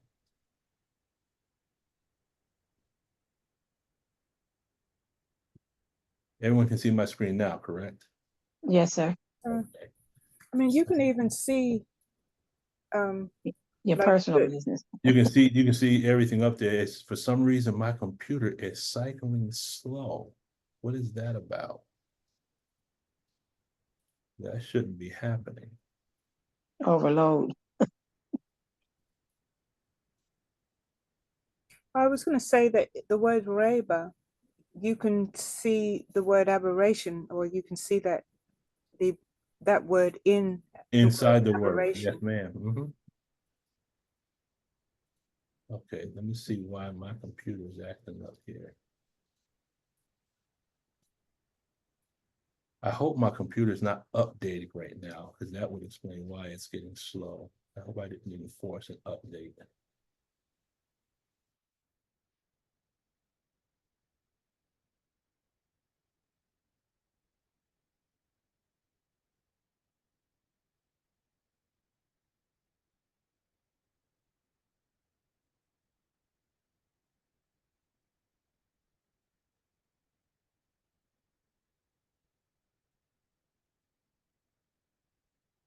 So we can, yeah, all right. Not gonna let you beat me. Okay. Let's see. Okay. So we could say that a mind without aberration is a book without doubt. So we're not going to deal with this in deep detail, but here's a question. If the book, which is the mind, has no doubt or aberration, then it becomes a guide to those who keep their duty. Now, when you look at the word guide, it comes from the Arabic word hada, which means to lead one on the straight path. So the guide within, isn't that the self-accusing spirit? Yes, sir. Okay. So is it safe to say that the more we're aberrated, the more we don't listen to the self-accusing spirit, correct? That's right. And the minister said the more we kill the messenger within ourselves, doesn't that voice become quieter? Yes. Okay. So then the corollary to that is the more we listen to the voice, it becomes louder, yes? Yes. Okay. It means to guide or direct. So here we have a word that's kind of describing the self-accusing spirit. It means to transmit, to send, or convey, but it also means to find one's way back. And then I was like, okay, find one's way back from where? Could it be find our way back from being stuck in the past? Oh, that's interesting. Interesting thought, right, Sister Peggy? Yes. Okay. So if there's no doubt, if there's no aberration in the mind, then we get unstuck from our past, correct? In other words, our time track is no longer occluded. We're not stuck in past events. Well, why is a person aberrated? Our teaching says savage means a person has lost the knowledge of himself and who is living a beast life. Well, lost the knowledge of self is out of valence, correct? It means you're in the valence of someone else, and living a beast life means aberrated or restimulated, correct? Yes, sir. Okay. So when we're acting other than our own self, are we not acting out a personality of a person that's in our time track from the past? Y'all with me? Yes, sir. So we're stuck. But if in our mind there is no doubt, if there in our mind there's no aberration, then our mind becomes a guide to do what? We can now get unstuck. We're not stuck in past events anymore. We're in present time. What's the purpose of the Adhan? Is to call us into, Allah is calling us into present time 5 times a day, correct? Yes, sir. Okay. And can we say that as we increase our tone level, the voice, the self-accusing spirit will become louder? I would say yes. That's right. Now here's where we're going to end it, but here's probably one of the most significant parts of what we're speaking about. And this is where we're going to land this thing. We look at belief in the unseen. We're going to look at this in Arabic really quick. Here's what we find in the Holy Quran. What is the relationship between the Arabic terms for belief in the unseen and the equivalent terms that are found in Dianetic technology? And then can we use the text to gain a better understanding of the self through the use of the Holy Quran? The Arabic is yu'minun bil ghaib. And when you look at yu'minun bil ghaib, yu'minun, the root word is amuna, which means to set one's mind at rest or to be at peace. So now we're talking about high tone level, right? Everyone Yes, sir. follow that? Yes, sir. Okay, so belief in the unseen. In order to believe in the unseen, you have to start out with a high tone level. But the key word here, what is the unseen? What does that mean in Arabic? And how can we build a bridge between the Arabic to the text? Well, al-ghaib, it means anything that is hidden, invisible, or unapparent. So we're not talking about unseen as in mystery, okay? Because there's no mystery God that's causing our aberration, correct, on the time track? That's right. Our aberration is based on an event that contains a person and a circuit, yes? That's And correct. the secondary is connected to that engram in that it contains the emotional pain. But there's no mystery God causing our aberration. It's not a ghost in the sense of something that's non-existent. All of our aberrations, all of our pain and suffering is based on the image of someone in our mind that caused problems and said something in the past, but we are still holding on to it in the present, correct? Yes, sir. Okay. When we look at belief in the unseen from a positive standpoint, okay, the belief is talking about upper tones. The unseen, al-ghaib, is anything that is hidden, invisible, or unapparent, but it also means that which is perceived in the heart or the mind. So when there's no doubt in the book, when there's no aberration in the mind, then the mind becomes a guide to those who keep their duty. Our self-accusing spirit, Minister Farrakhan teaches us, will guide us and warn us and reprove us when we're going off in the wrong direction, correct? Yes, sir. So belief in the unseen could be a result of the doubt being removed from our book, okay? In other words, there's something that's hidden, invisible, or unapparent, but it's perceived in our heart or in our mind. Does everyone follow that? Yes, sir. So could belief in the unseen mean that our mind is at rest with regards to that which is real or has potential, which is contained in our heart or mind, yet it is hidden, invisible, or unapparent to those around us? Meaning we have something within ourselves that brings us peace, but it has not been manifested. We believe in the unseen. Allah has given us an idea. So we yu'minun bil ghaib, we believe in what that is in our mind, but other people have not perceived it yet. Wouldn't that be the same as a postulate? Because what is a postulate? A postulate is something that we say in present time about something that we're going to accomplish in the future, correct? Yes, yes, sir. Okay. So in our teachings, we have what's called past present tense. Past perfect tense, present perfect tense, and future perfect tense, correct?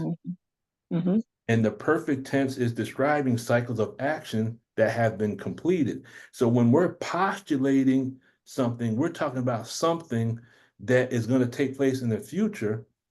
But just like we are in reverie and we're talking about the past, and we don't say, I saw the refrigerator, I saw the table. We say what? I see the refrigerator. We're talking about past events as if it's present time, right? A postulate is the same thing in reverse. We're talking about future events as if they're actually real. I see the new car. I see the new house. I see the bank account with the money. Does everyone follow that? Yes, sir. It, You know, one day the thought came to mind is, what if there's a bank account already established that has $1 million set aside in it, and all Allah wants us to do is to begin to work to produce whatever it is Allah has blessed us to receive, and that bank account is already there for Allah to award our work. Oh, gee whiz. Isn't that an interesting way of looking at it? Yeah, let me hurry up and go. So there's an account already set up, but Allah does not change the condition of a people until they change their own condition, right? mm-hmm. So that means if Brother Lukman gets off his butt and starts to move out on the ideas that Allah is blessing me with, the money is already there sitting waiting for me. Practical application. But I have to do the work so that Allah That's right. says, okay, here's $1,000. Here's $3,000. Here's $10,000. Mm-hmm. Rule number 10 says, who is that mystery God? There is not a mystery God. Son of Man has searched for the mystery God for trillions of years and couldn't find it. So they decided that there is no mystery God. So they waste no time searching for that does not exist, right? Yes, sir. Okay, so if there's no mystery God, then there's no mystery bank account. Allah has, I believe, things set up, rewards for us, but we have to do the work, and the luxury money, good homes is already there, but we have to set ourselves in heaven, correct? Mm-hmm. Yes, sir. So when we speak about the things we're going to accomplish, we can't say, I'm thinking about writing the book. I'm thinking about sewing these garments. I'm thinking about making this cake. We have to say the garments are already sold. They're already produced. We have to speak about future events as if they're already accomplished. Why? Because we represent the universe in miniature. We are, Allah says kun fayakun, correct? Mm-hmm. Why can't we say kun fayakun? Erase the doubt. We have to erase the doubt. There you go. We got to get rid of the aberration in our book. You know, if the original man who is Allah, the supreme being, or black man of Asia, writes his history to equal his home circumference, a year for every mile, if he writes his history every 25,000 years, why can't we write our history a week in advance?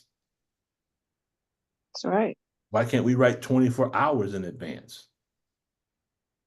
You know, why can't we be a scientist in our own life and write our own book in the cycle of 24 hours, 24 days? Does everyone follow that? Mm-hmm. Yes, sir. Okay. Summary. So when he says, I am the best knower, this book, which here I'm saying could be your mind, our mind. There's no doubt. There's no aberration in it. It is a guide to those who keep their duty. When our mind is clean and clear, our movements, our thoughts, we are in connection and connected with Allah. It's like when the minister said, align your, Allah, the Most High Elijah Muhammad told him to line up his mind with his mind, correct? So that they become one mind. Well, if we line up our mind with the minister's mind, and the minister's mind is lined up with the messenger, the Most High Elijah Muhammad's mind, and his mind is lined up with the Savior's mind, then by the transitive law, when we line up our mind with the ministers, whose mind have we lined up our mind with? Allah. So then if our mind is aligned with Allah's mind, why can't we manifest what's in the universe as a little God? So this book, there's no doubt in it, is a guide to those who keep their duty, who believe in the unseen. So could this also mean that your mind, when aberration has been removed, becomes a guide? When doubt or aberration is removed from our mind, then could it be the safe full of riches that the Honorable Minister Louis Farrakhan was speaking about? So if we're broke, living from paycheck to paycheck, is it the fact that we just haven't accessed our safe yet? All right. This also could be teaching us that contained in our mind are the seeds of whatever we desire to achieve and make manifest. Allah, it says, Allah is al-fa'ala, which means he's the doer of what he intends. He's the doer of what he intends. So then our mind, so the mind of Sister Patricia, the mind of Sister Peggy, the mind of Brother Frank, becomes a doorway through which the universal mind, Allah, manifests his new reality. Does that all make sense, family? Yes, sir. Okay, that is the end of part 1. Thoughts, questions, comments, corrections, anything that anyone would like to bring to the table before we close it out? I have 2 things. Mm-hmm. Yeah, when you talk about when they say giving birth to a God, for that to happen, that person had to already be in a state of mind of clear to be able to do that, correct? Based on what we just read, yes. But now, I would say for us to really get more stable datum on that, we need to go back and review the minister's lectures on that. Yes, sir. Mm-hmm. And also, you know, it's said in our lecture over and over, but I never heard, and maybe I have, but I never heard, what do a person look like if they have had that happen to them of the nurse sticking the needle in the brain? What kind of person is produced from that? Negroes. You talking I mean, about? when will you see it? When they're 2 or 3, 4 or 5, or will you see it when they are adults? You know, because it's happening at birth. So is that where you can see the child going into some unstableness, you know, at an early age? Let's look at something real quickly. What the minister said. I believe he mentioned this in Torchlight for America, and if it's not there, then he may have mentioned it in A Time and What Must Be Done. But when you look at the children when they're home, they're inquisitive, they're investigating, they're looking, they have a desire to learn. And then I think the minister used the term, when you send them to school, he called them the killing fields, correct? Correct. And then when you look at them in school, now they don't want nothing to do with school. They're having troubles with math. They're having troubles with this. We can say that that needle has already been is put in the brain once they go to school. Okay. Okay, that's just on one level. When you look at what's taking place in the media, with all the things that are taking place with the shootings and the killings and whatnot, when you look at what's called the shock of the hour. Yes, sir. And when you look at the word shock in Arabic is zalzala, and zalzala also means grief. Now, the minister said, and I've said this 1,000 times, but the minister said in the Divine Destruction of America, Can She Avert It? He says that grief was going to be a tool that Allah was going to use during the chastisement. So now if we go back to, and I can't remember who mentioned it, we're talking about the wheat and the tare. I think that was that you, Sister Anya, the wheat and the tare? Yes. It was, sir. Okay. So when we look at what I think the minister has taught on this, but when you look at the wheat and the tare look exactly alike. Mm. However, when it's time to manifest what we call the fruit of the wheat and the tare and the wheat, even though they look the same, the tare will not produce anything. And then the scripture of the Bible, it says, I believe it's in the Bible, says, you know, don't go out and destroy the crops. Let the wheat and the tare grow together. And then at the proper time, you will see what will manifest and what will not. Then you bundle them together, and the wheat you bring into the farm, into the barn, and you grind it into what it needs to be ground into to make bread. And then the tare, you use that and you burn it. Does that make sense? Yes. Does that make sense?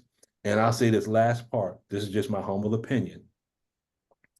I look at the minister giving us the tech in the same way as the wise man giving talents before he goes on a far journey. We're familiar with that story, right? Before the wise man says the wise man went on a far journey, he gave one person 5 talents, one person 3 talents, and he Yes. gave 1 talent. Yeah. When the minister said, the best thing I could give you outside of supreme wisdom is the technology or the teaching that you can use to open it. And I'm just paraphrasing it. So one day I was looking at the minister giving us the tech as in he's giving us the talents. Now, we can either multiply our talents, we can add on to the talent, or we can do nothing with the talent. And to me, that's like in his absence, do we multiply what he gave us? Do we add on to what he gave us? Or do we just continue to quote what he gave us, but we make no change? We help nobody. We don't help ourselves. We don't really do anything with what he gave us. Then upon his return, he may see those that multiplied it, those that added, and those that did nothing. And then in the Bible, it says, and to those that buried the talent, he said he took that talent from that one and gave it to the one who doubled his talent, and then sent that person out into utter darkness where there's the wailing and gnashing of teeth. To me, that sounds like a severe case of aberration. Okay. Go ahead, Sister Anya. You're on mute. Yes, sir. I'm just trying to gather up my thoughts on this.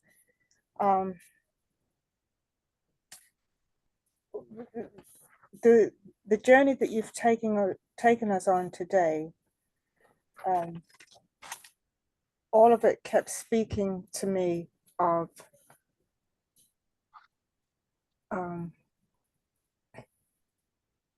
that the real battle is with self. Mm-hmm.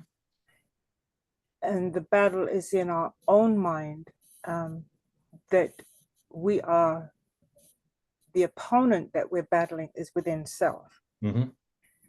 And it made me think of a movie which I watched a long time ago, and I have no idea what the name of it is. But in this movie, the man was on a journey and he had to encounter different things along the way. But one of the things he had to, like his greatest battle or challenge was going into a cave. And this part of the journey, though I think he was accompanied by other people on the journey, but this part of the journey, he could only go in there by himself. And when he went in there, it was all of these different types of entities in the form of some type of person. I think one of them came to him as some type of warrior. One opponent came to him in the form of some large creature, different things like that. But in reality, and he was that called Circle of Iron? I'm not sure if that's the one, or it may be, I'm not sure. Okay. But it turned out, and I've seen several movies where a similar scene like that is included in the movie. But it turns out that the wisdom that he's given, once he remembers the wisdom, then he starts to, first of all, these opponents that he's battling in the cave are overcoming him until he remembers the wisdom that he was given before he went into the cave, and that was about fear. And that what he was seeing was actually not real at all. It was his own fear that he was battling. And so I bring that up because as you were taking us through this journey today, that was what I was seeing in all of these things is that we're challenging ourselves to overcome the fear. And in the unseen realm, we have built up within ourselves all of these opponents. And they get in our way of us making progress, of us manifesting the God within ourselves. And it's to such a point that, I mean, it's to such a degree that we don't recognize it. And we read, you know, you can, all of the surahs of the Holy Quran, I mean, the ayats of the Holy Quran that you've pulled out and given us today, we could go in the Quran and pull out so many more and still not realize that within each one of us is something that has happened in the past, and we're still battling that which happened in the past when it's only a memory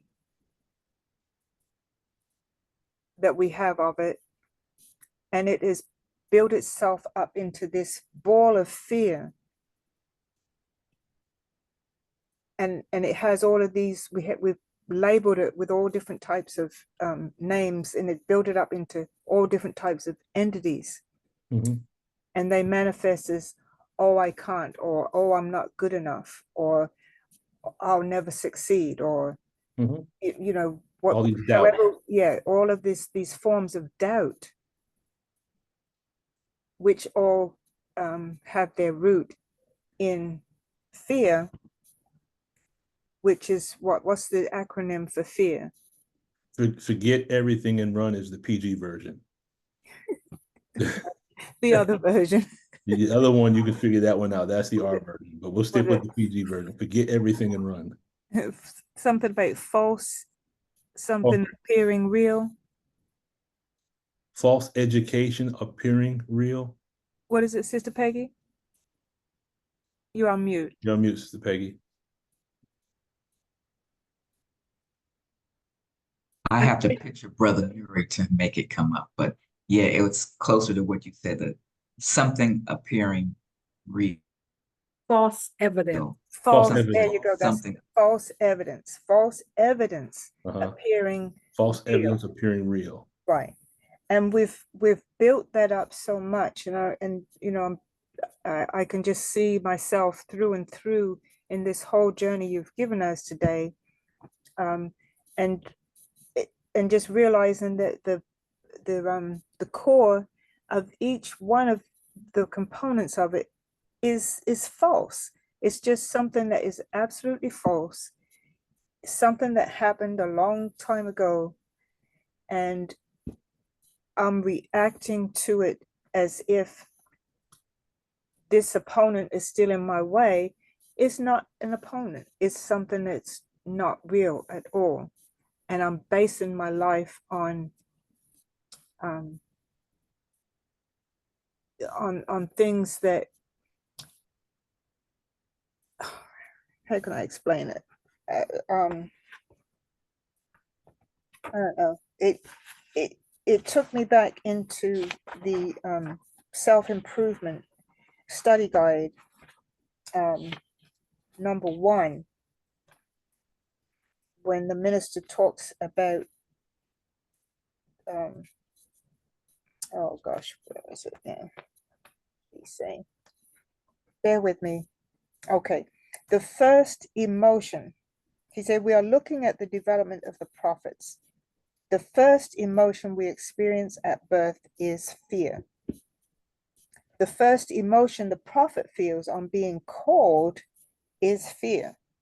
So whatever it is what we're called to do, whether it's you want to start a business, or you're starting a new job, or you're asked to hold a post, at the mosque.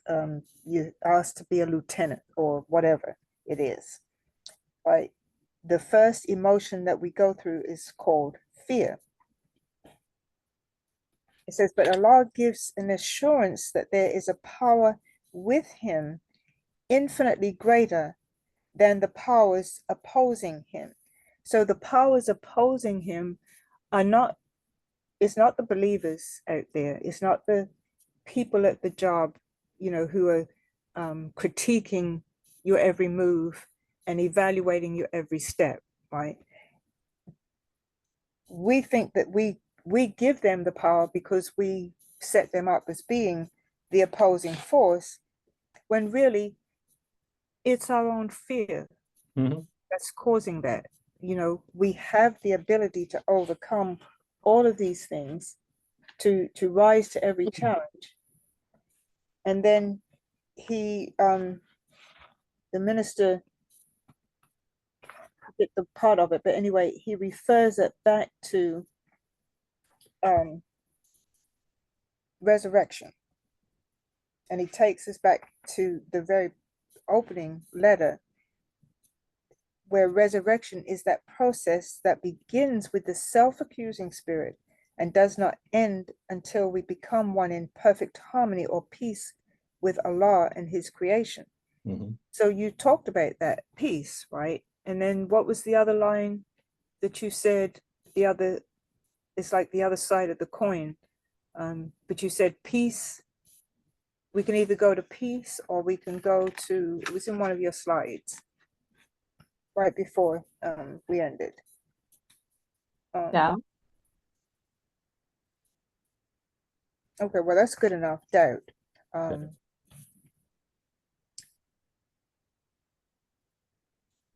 And then he says, in the name of Allah, the beneficent, the merciful, nay, I swear by the day of resurrection. Nay, I swear by the self-accusing spirit. Does man think that we shall not gather his bones? Yea, we are powerful to make complete his whole make. And then he says, the rising to life of the spiritually dead and the great resurrection are one and the same.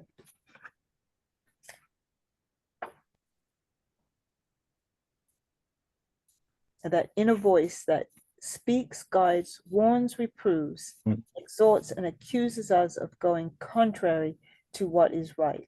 So, it's just that internal battle. And once we can get past that, then we can see the crown of glory, which is the promise of Allah, that he would anoint our head with oil and place that crown on our head, that we are able to become as he and be able to guide ourselves on the straight path. And not being spooky now, not saying that we don't pray to Allah. That's not what I'm saying. But he's growing us up into him, and in keeping him out front,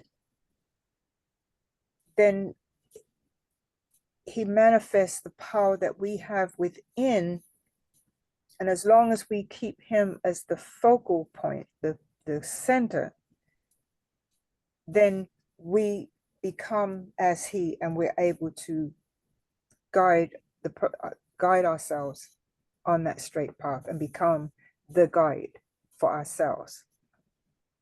Each one of us is a guide for ourselves in the name of Allah, if you understand what I'm saying. Not in any way taking Allah out of the picture and saying that we don't need him. He's the focal point that we keep our eye on. And as long as we do that, then we can be the guide for ourselves. And there, whatever comes up in front of us, trying to set itself up as an opponent,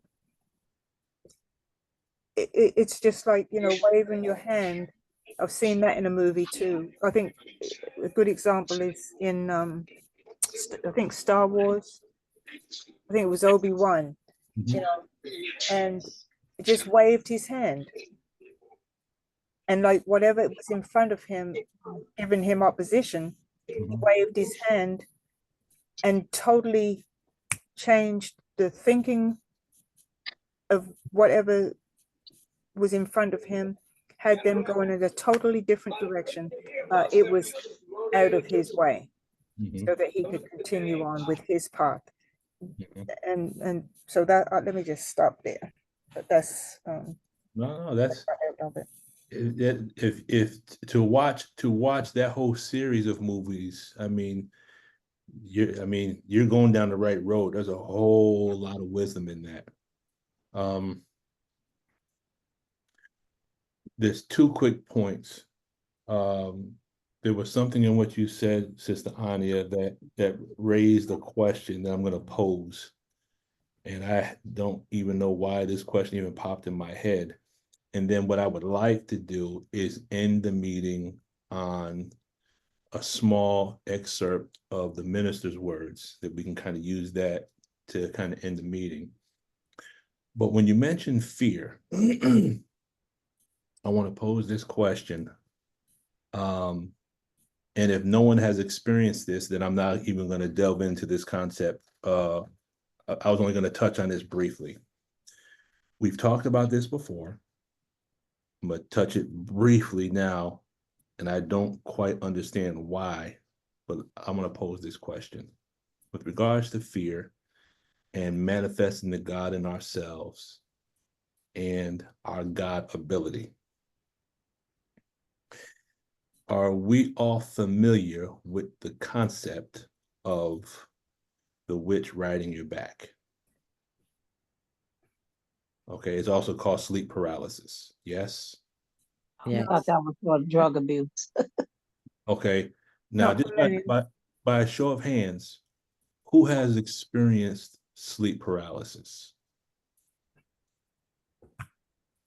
Okay, for some reason, I could be wrong, but Sister Kenya, have you experienced this fairly recently? It was a while ago that I experienced, but yes, I have. About Okay. like 2 months ago. Okay. So let me say this with regards to that. And I'll make this very, very brief. Anyone who has experienced sleep paralysis has experienced, if you had your eyes open, you probably saw something that was very strange, correct? Yes, sir. Okay, so this might be for you, Sister Kenya. Also, I have also, but I can't raise my hand. Okay, so there's a reason why this came to mind then. And I experienced, I know that you said it that way. I did experience it. I think it was either last week or the week before, but I wasn't asleep. I was awake. Right. Well, sleep paralysis, you are going to. So, okay, now I know why it came to mind. Okay, so what sleep paralysis is this. In the night, your body experiences sleep paralysis so that you don't act out your dreams. Does that make sense? So in other words, if you're in the dream running, you won't be running in the bed. Okay? Because normally what takes place in your dreams, you'll act it out, but your body goes to what's called sleep paralysis. But what happens is if you happen to wake up at the time that your body is paralyzed, you are stuck in between a dream state and a wake state. Does that make sense? Mm-hmm. Sure. And when you see the weird things that might frighten you, that represents the fear or things that are in your own mind. Does that make sense? Yes, sir. Okay. This is, it was Sister Anya that triggered this. It's like being in that cave and you have to battle those demons, but you're doing it in your mind while you're paralyzed in this bed. Does that make sense? Yes, sir. Yes, sir. So now, Sister Kenya, you either were scared or it was very uncomfortable, but you didn't like it, right? Yeah, it was very uncomfortable. I was a little scared. Yes, sir. Okay. Now, there's a reason why I get into the conversation of this. And again, I'm going to try to keep it very, really quick.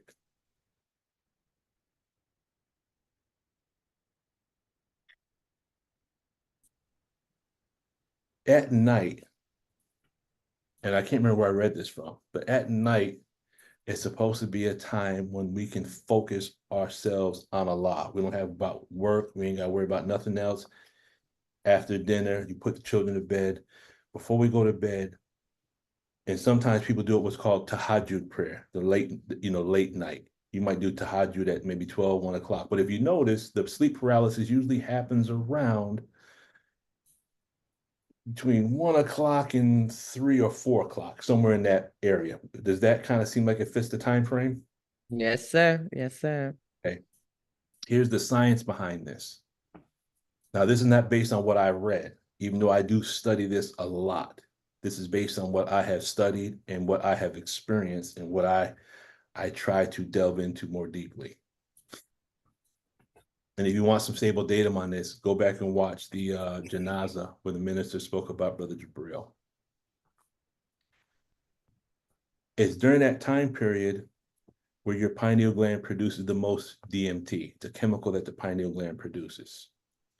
And when you can tap that pineal gland at the right time, then you can experience what's called an out-of-body experience, or you can have what's called a lucid dream.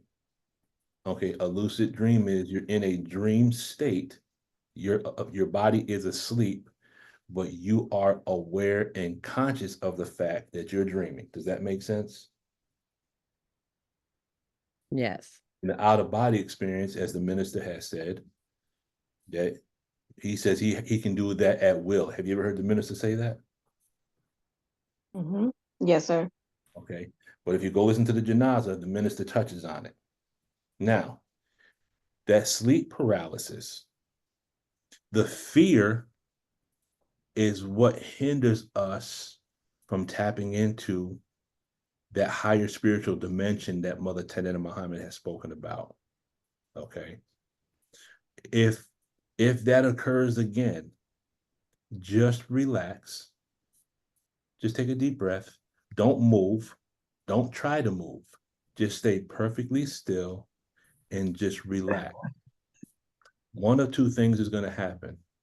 Either A, your body is going to fall back to sleep, but your mind is going to remain awake. You're going to be in a dream state, but you're going to be totally conscious that you're dreaming.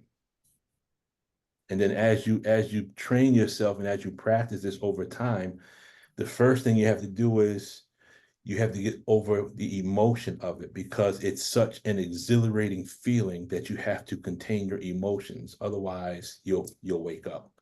So when you learn to remain calm, you're going to realize you're in a dream state, but you're fully aware. And when you can learn how to do this, now I'm not a master at doing this. I'm still trying to learn how to do it. You know how there's certain times you'll see certain people in your dreams, Sister Kenya? Yes, sir. Once you get to a certain level, you can begin to actually ask these individuals questions and you're going to receive information. Oh, wow. Mm. This represents something that's taking place actually within your own mind. Mm. Okay, it's called lucid dreaming. Can I ask you something, Brother Lukman? In that moment, it felt like my whole body was buzzing. Buzzing. Your whole body was vibrating. You might have heard a sound. Mm-hmm. If usually what happens to me, the last time it happened, I was at work and I remember the fan was on.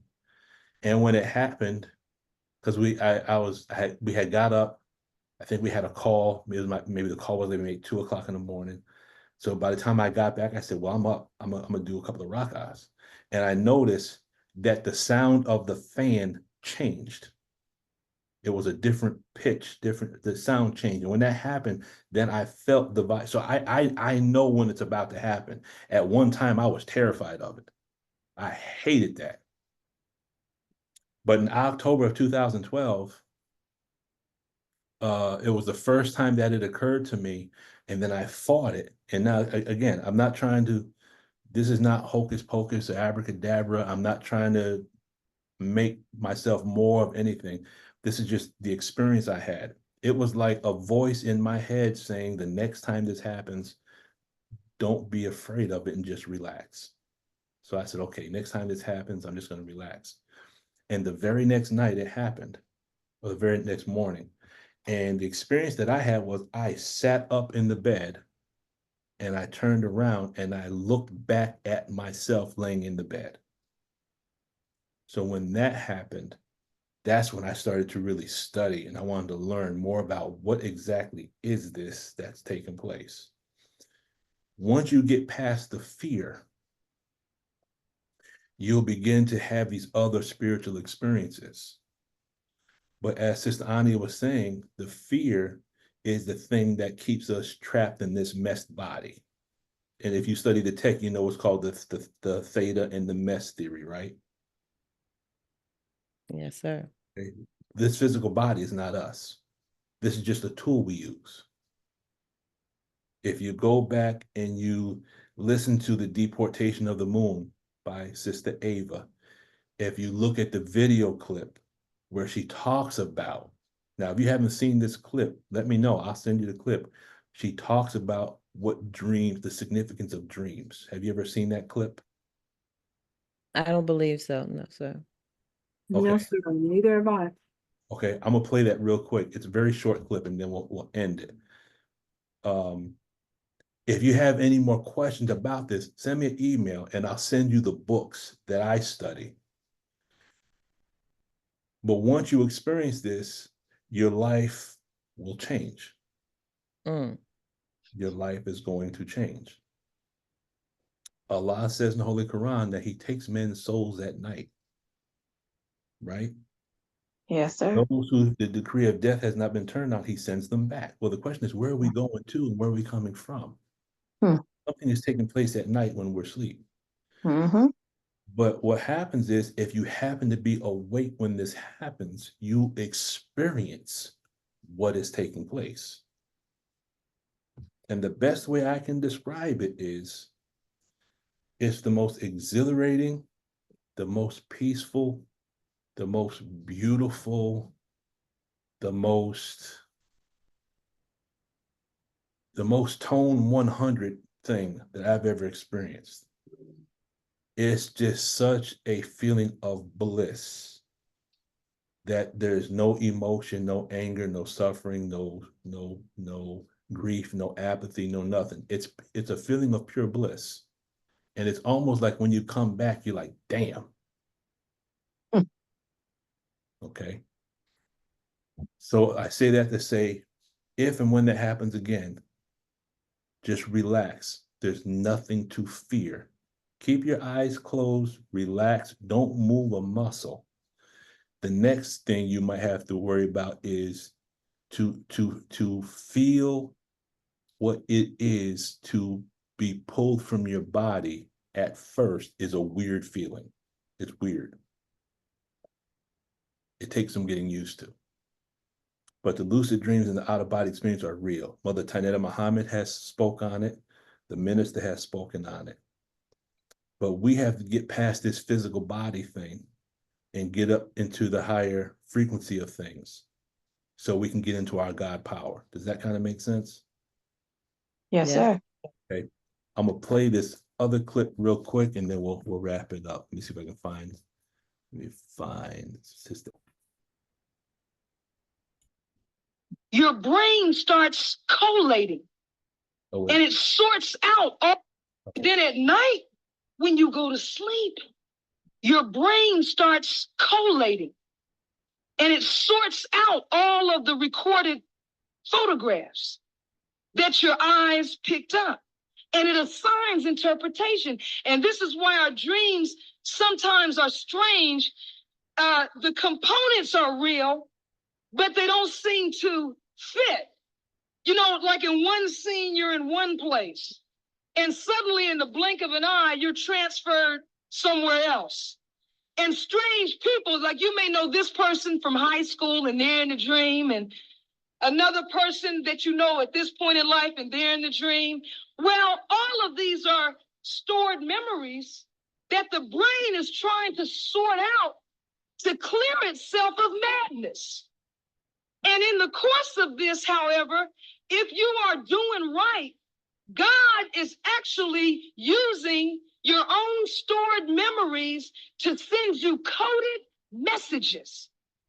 And sometimes he will show you something that is not only for you, but it's for all of us. You see, don't ever think you're not the person. You can't tell God who to pick. There, as you've heard the minister say, people 3 years old have had dreams about the minister that were taken down by the parent and were of value to him. So I don't want to sound like one of these behavioral therapists or something, but one thing that the devil said is true that we should do until we learn how to really take hold of our mind.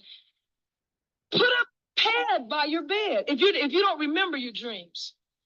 If you don't remember your dreams, put a notepad by your bed, and when you wake up, write down. Because what God would like for you to do is to seek understanding through prayer of what he said to you in the dream. That's what he uses the dream. He deliberately is not going to give you per verbatim what he's going to do. Now, if you see something as it is, that's not a dream. What is that? That's a vision. When he shows you an unfolded reality as is, then you are really dealing. Because he's not just talking to you in code. He feels you have enough spiritual depth that he can literally display to you the reality. So now, and I'll play the minister's words and we will call it a night. So now, if you're having a lucid dream, and our dreams are communications, then in becoming lucid, you can consciously be aware of what's taking place in your dream and begin to learn how to communicate back. Doesn't it kind of make sense that that would be a possibility? Yes, sir. Okay. And then we'll end it on this one. Let's see. When God gave you brain, he gave you that which set you apart from everything else in creation, and he made you potentially the supreme being. I'm going to say it again.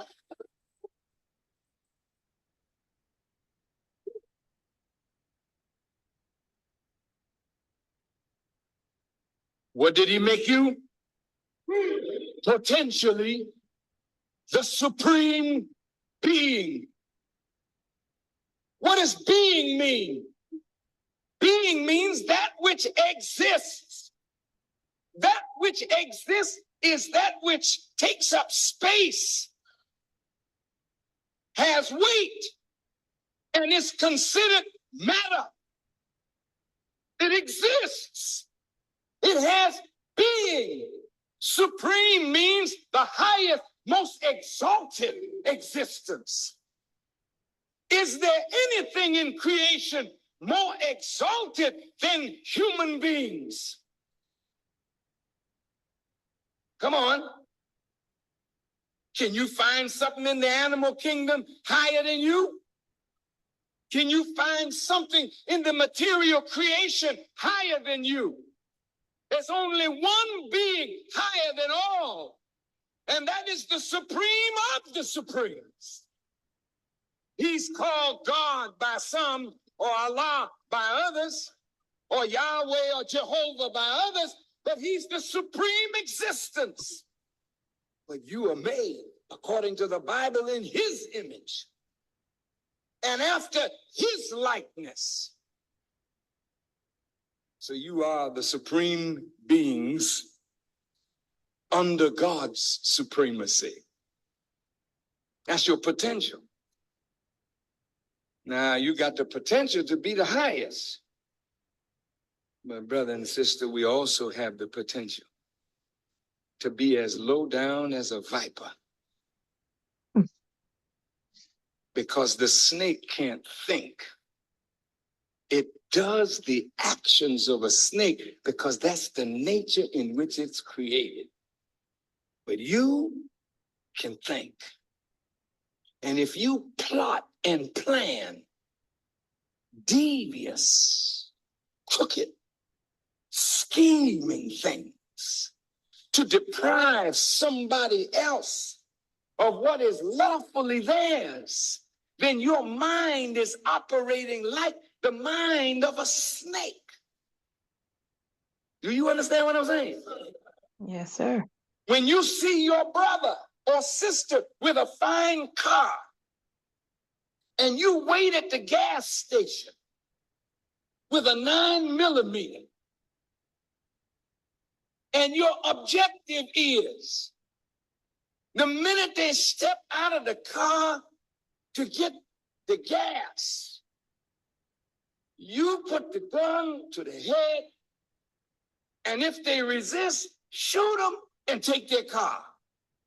That's not supreme existence. That's a human being who has degenerated to the life of a beast because you're stalking another human being like a lion would stalk its prey. You understand what I'm saying? And when your prey is unsuspecting, you pounce on them. You are not living up to your human potential. You have become a beast in human form. Now, brothers,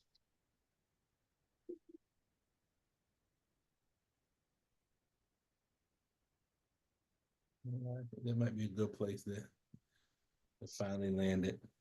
And Sister Ani, what I'll do is, God willing, I'll see if I can start putting together something that will take us into that, on that journey a little more deeply, so that you can experience what that lucid dream, if you have not experienced it, you can experience it for yourself. Sister Tina, I will let you get the last word and then we'll close it out in prayer. I just wanted to ask a question regarding the clip. The first word he said, I didn't catch it. He said, was it prayer?